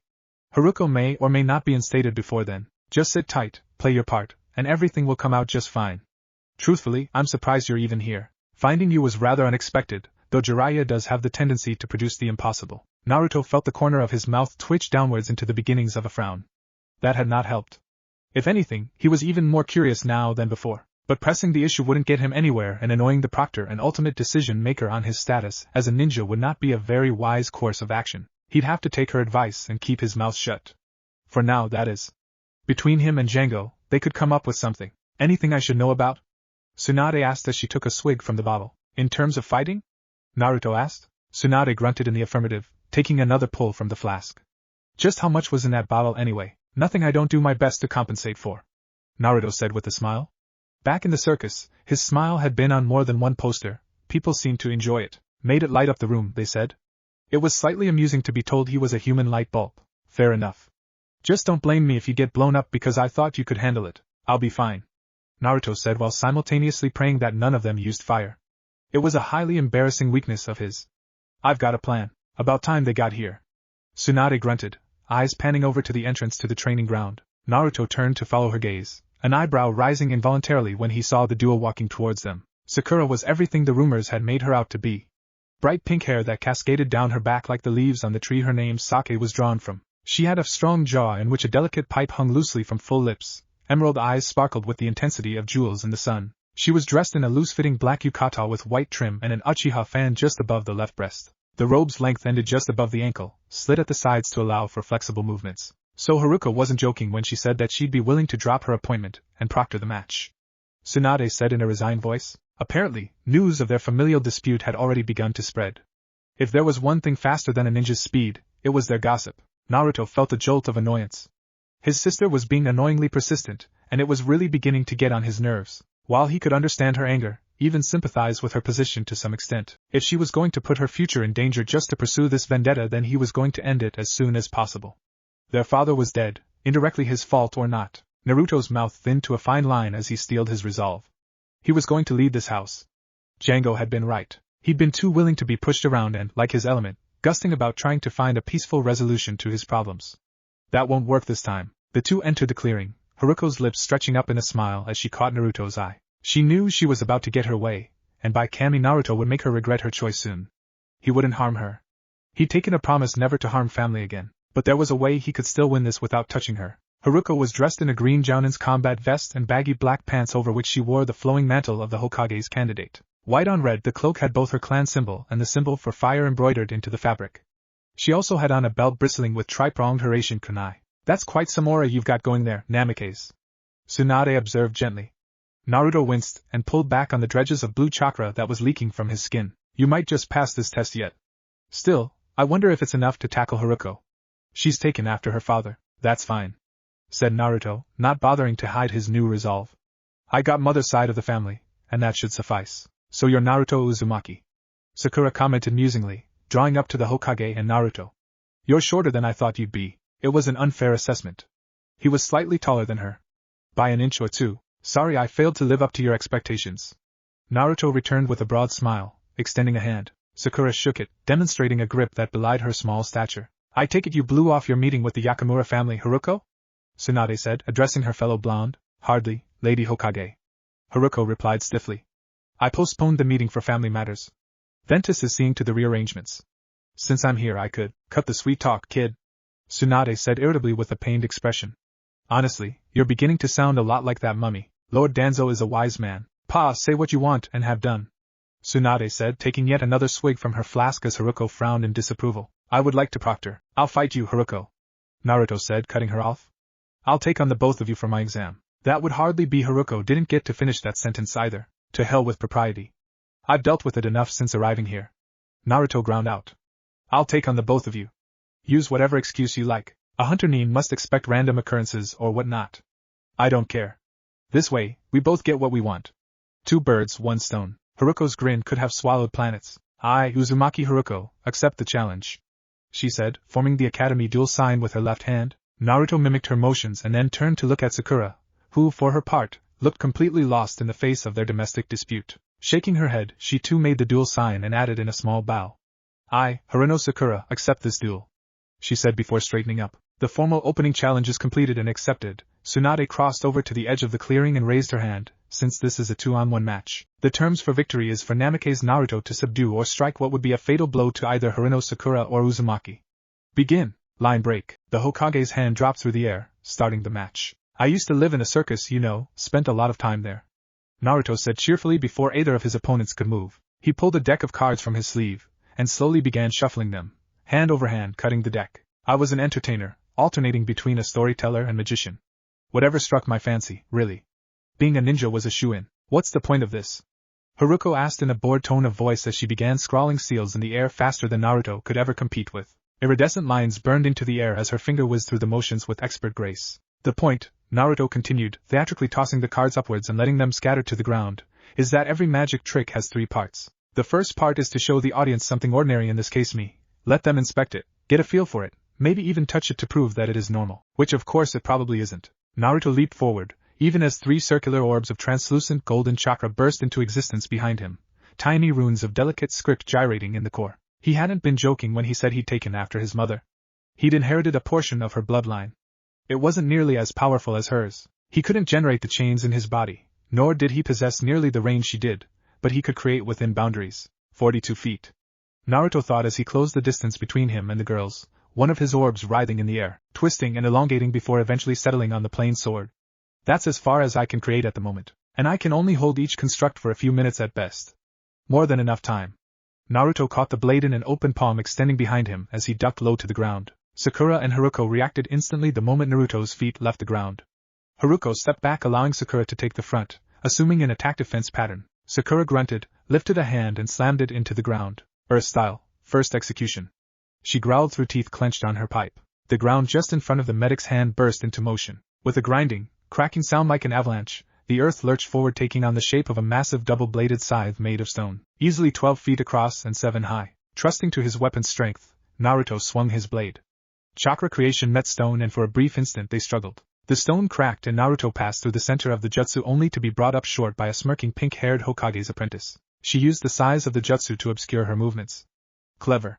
Naruto thought with a smirk of his own. Naruto tried to cut to the left but found 2 kunai Hiraishin kunai in flight on either side of where Sakura stood, thrown by Haruko when she moved to the rear and cutting off his exits. This is going to hurt. It did. Naruto allowed his body to fall slack to lessen the expected blow just as Sakura whipped forward and delivered a bone-crushing right jab to his midsection. He choked on his own spittle when he crashed into the ground and felt 5 of his right ribs crack and give under the overwhelming strength Tsunade's apprentice meted out. That wasn't too hard. Sakura groused as he straightened up from her punch, frowning at the broken gasping Namikaze cradling his chest in the hole. I thought he'd block or something. Even a Kawarimi would have been acceptable. He is a genin after all. Haruko muttered, stepping up beside her friend.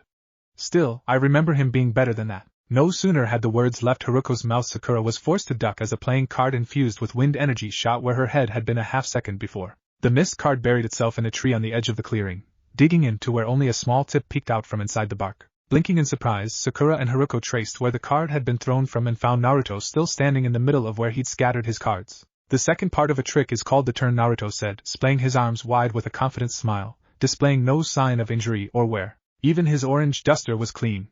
The orbs behind him and the sword were gone without a trace, though their previous presence could still be felt where they had been created. The magician takes something ordinary and makes it special, turns it extraordinary. Now that I've gotten your attention, you, as good and upstanding ninja, will be looking for the secret and how I pulled off my little trick, but you won't find it, because you're not really looking for it. The audience never really wants to figure out the trick because then it wouldn't be special. The audience wants to be fooled. Ninja are no different. It's why they alwaase ask how the trick is done. What the hell are you talking about, Namikaze? Sakura said, withdrawing the pipe from her mouth. I hit you. I felt it. That was no Kage Bunshin or any other type of clone I'm familiar with. It doesn't really matter how you managed to pull off the trick, Haruko said grimly, stepping forward and withdrawing another pair of tri-pronged kunai with the Hiraishin seal wrapped around the hilt. I can move faster. It's time I showed you just how strong I've gotten since you left. Naruto's arms dropped like a marionette with its strings cut. Slowly, he crouched down and picked up 2 cards from the ground, turning them over in his fingers so that they could seam them. 2 aces. From this point on I intend to finish this quickly, Naruto said bitterly, his face losing all traces of humor as his hair bled from a bright blonde to a deep crimson. A magician's main tool is his ability to control the pace of his trick. A wave of toxic energy flooded the clearing, a force of unadulterated, inhumane malice that made the hair on Haruko and Sakura's neck stand on end, eyes dilating as their bodies pumped adrenaline through their system. It was the primal aura a predator gives off when he's backed his prey into a corner. There was a dull crack of bone as Naruto smiled beatifically, showing elongated canines warped by tainted chakra that tried to force its host's body match that of its owner. Finish this already? I have meetings to attend. The Hokage called from the sidelines, looking nonplussed by the air of polluted chakra. Naruto threw the 2 aces. With QB-enhanced power they shot across the clearing like bolts fired from a launcher. This time, Haruko took the forefront, stepping in front of Sakura who had leapt back, unprepared for the wave of noxious chakra. Transposition seal, release. Haruko called, reaching out with 2 hands to catch the thrown cards. The moment the cards touched her hands, a matrix of black lines erupted from where cardboard met flesh, jittering scrawl extending to where she'd drawn the seal when the duel had started. Both cards vanished. Before Naruto could move, a matching matrix appeared to his left and right, and the vanished cards burst from the seal, plunging into Naruto's gut. Haruko blinked when no blood leaked from the wound. A second later, Naruto burst into smoke, the dark aura vanishing with him. The audience never claps at the second stage. Because making an object do something once isn't enough, you have to transform it one more time. That's why every magic trick has a third act, the hardest part, the part we call the reveal. Haruko turned to find a battered Naruto, the Naruto who looked exactly like the one who'd been laying on the ground, holding a 9 of hearts card humming with wind chakra next to Sakura's neck. Sorry, Haruko. Sakura apologized weakly. It seems I'd been spending too much time in the hospital. I wasn't ready for that kind of chakra and got slow. I win. Naruto said, smiling and wiping a bit of blood from his lip, wincing when he stretched too far and aggravated his still mending ribs. You really pack a punch, Sakura. Line break. Win by capture, Namikaze Naruto. Tsunade announced grandly. How'd you do it? Haruko asked, a sour expression crossing her face. That wasn't Haracian. No. Naruto agreed, dropping to the ground, tentatively poking at his side. I'll heal you, Sakura said, kneeling down beside him and reaching for his shirt. Naruto let her pull his shirt up to reveal a large angry purple splotch where she'd nearly split him in half with her blow. Naruto winced as she probed at his side with one hand, green healing chakra glowing in the other. He marveled at the beauty of the chakra for a moment. Healing was a skill far beyond his control. His chakra was too tainted and corrupted to ever use something as useful as healing. He envied her for that. Then how did you do it? Haruko pressed him, folding her arms under her chest and staring down at him imperiously. The secret impresses no one. The trick you use for it is everything. If I tell you how I did it, it'll ruin the mystique. Not bad, Namikaze, Tsunade said, coming up to stand beside her apprentice. Sakura got you pretty good with that blow, she observed. Yeah, Naruto said, wincing once more as Sakura pressed on another tender spot. He suspected that she might be enjoying this a bit too much. I take it you use seals to decrease the ratio of size to partials? Tsunade asked. Naruto made a dissatisfied face that would have made any Uchiha run for his money. He didn't like it when someone figured out his tricks without asking. It was a pride thing. I suppose since you had backseat seating you saw how the trick operated? The Hokage nodded, a smile playing on her lips, clearly knowing and enjoying Naruto's annoyance. It was then Naruto decided that Tsunade was a very cruel person. I don't suppose we can keep it a secret? Naruto asked hopefully, looking up at his fellow blonde. Gotta put something in the report. Tsunade informed him with mock regret. I don't suppose he was clever and good with cards would work? Naruto offered leadingly. It's short, sweet, has an air of mystery that ninjas so enjoy. Tsunade shook her head in the negative. Not in official reports they don't. Speaking of which, I'll need details to put in your personal files. Damn, Naruto swore under his breath, making a note to not do that. Really, a ninja's ability in very readable and neat print that could be looked at by anyone clever or sneaky enough to walk through the front doors and look like they belong. Leaning back against the tree, which elicited a squawk of disapproval from Sakura, Naruto blew his hair out of his eyes and said in a louder voice. Hardly the best stage to show off, but it'll have to do. The tree was a nice one, after all. The first part when I threw the cards was key. Naruto started, 3 pairs of eyes observing him with differing levels of attention. Haruko's was by far the most penetrating of stares. It was obvious you intended to use them for something, Sakura said, moving up a rib. Exactly. That's why I had to distract you. That's what magic is, really. A game of distraction and illusions. You used genjutsu? Haruko asked, raising an eyebrow. I never detected one. That's because he didn't, Tsunade said, withdrawing her flask once more and turning it upside down to find nothing in it. Frowning, she tucked it back into her robe and continued. The Kyuubi's chakra running through him makes injecting his chakra into others undetected impossible. Anyone with half a brain and semi-operable nerve endings would feel his intrusion, and their systems would try and purge it automatically. Rub it in, why don't you? Naruto asked, giving the Hokage a flat look. And isn't this my story? You're ruining the presentation. Sorry. The Hokage apologized, turning to leave. I'll be off then. I already know how you did it. Hanging around my clown of a teammate Jiraiya taught me something after all. With a wave and an over-the-shoulder, bye, she vanished in a shunshin. Pretty agile for a drunk grandma.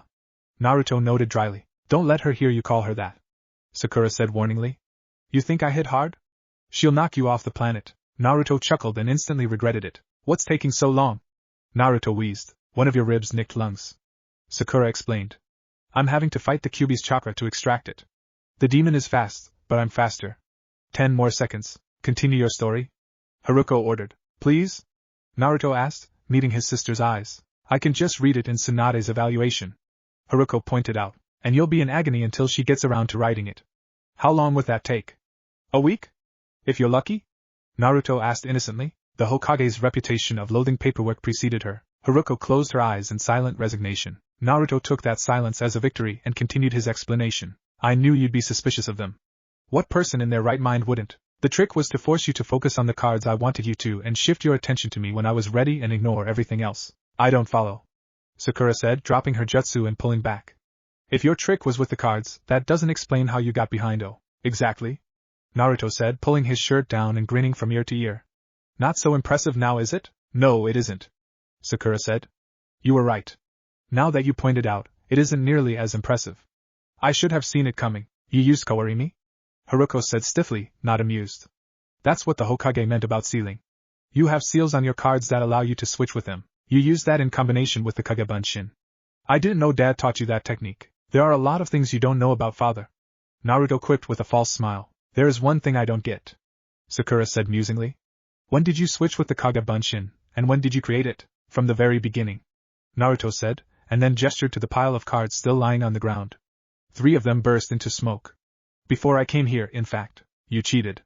Haruko said sourly, her face twisting in a rictus not uncommon with someone who'd recently swallowed a whole lemon. It's kind of in the profession, sis. We're ninja, the truth and fair play is a slippery slope. Don't call me that. Haruko snapped. So, you charged in and got hit by Sakura, switched with one of your card clones and dispelled it the second you switched to make it seem like you just vanished. Then you feigned attacking us with the card when you were really just planting a clone. No. Naruto interrupted. That wasn't a clone. The thrown card was the real me. The clone that released a bit of stored Kyuubi chakra through me after I hinged into a card. I was gambling on you guys to react to the clone's attack the same way you reacted to my first attack, with a formation. You used our numbers against us. Sakura pointed out. We had the tactical advantage, so there was no point in rushing in. We played defensively, and you capitalized on it. Bingo. Naruto said, pointing a finger at her. So everything went to plan then? Said Sakura. No. Naruto said heavily. It didn't. I wanted to immobilize you with a restraining seal and then move on to Sis, but I didn't realize that Haruko knew Dad's relocation jutsu he used against the Kyuubi. I had to throw stealth to the wind after she dispelled it from a range like that. Well, it worked. Sakura said, grinning. But it won't work twice. I'll be sure to have Tsunade whip me back into shape. I've spent too long working in the hospital for my own good. Gotta stretch these muscles every once in a while. Sakura flexed the slender arm that belied just how strong she was. Then you and I will have a one-on-one rematch. Nah, I prefer to not fight. Naruto said, holding his hands up. This won't be a fight, it'll be for fun. Sakura said placatingly. Fun I can do. Naruto said with another grin. Well, I'm off. Naruto said, rising to his feet. I've got to go find Django and make sure he isn't getting himself into too much trouble. I should get back to the hospital. Sakura said, following Naruto's example and standing up as well. There's a patient there with cerebral autosomal dominant arteriopathy with subcortical infarct leukoencephalopathy. I'm going to pretend I understood what those stupidly long words meant and wish you luck. Naruto said blankly, giving her a thumbs up. Sakura laughed and turned to leave the clearing. Just making sure that you fully realize that I'm a medic as well as a fighter. I follow. Naruto said, waving to her as she followed her teacher's example and vanished in a swirl of leaves. I have a meeting to attend. Haruko said by way of excuse and vanished. I wonder if that was Hiraishin or Shunshin. It's hard to tell the difference at times. Naruto said to the empty air. Turning, Naruto made himself the oddball of the testing group by being the only one to leave the training grounds on foot, the way nature intended. What, if Naruto Namikaze ANBU Captain? And thanks for watching my video till the end. If you enjoy this content, then do consider subscribing to my channel, and leave a like if you guys need the next part, comment down and thanks for watching the video and see you guys in the next video.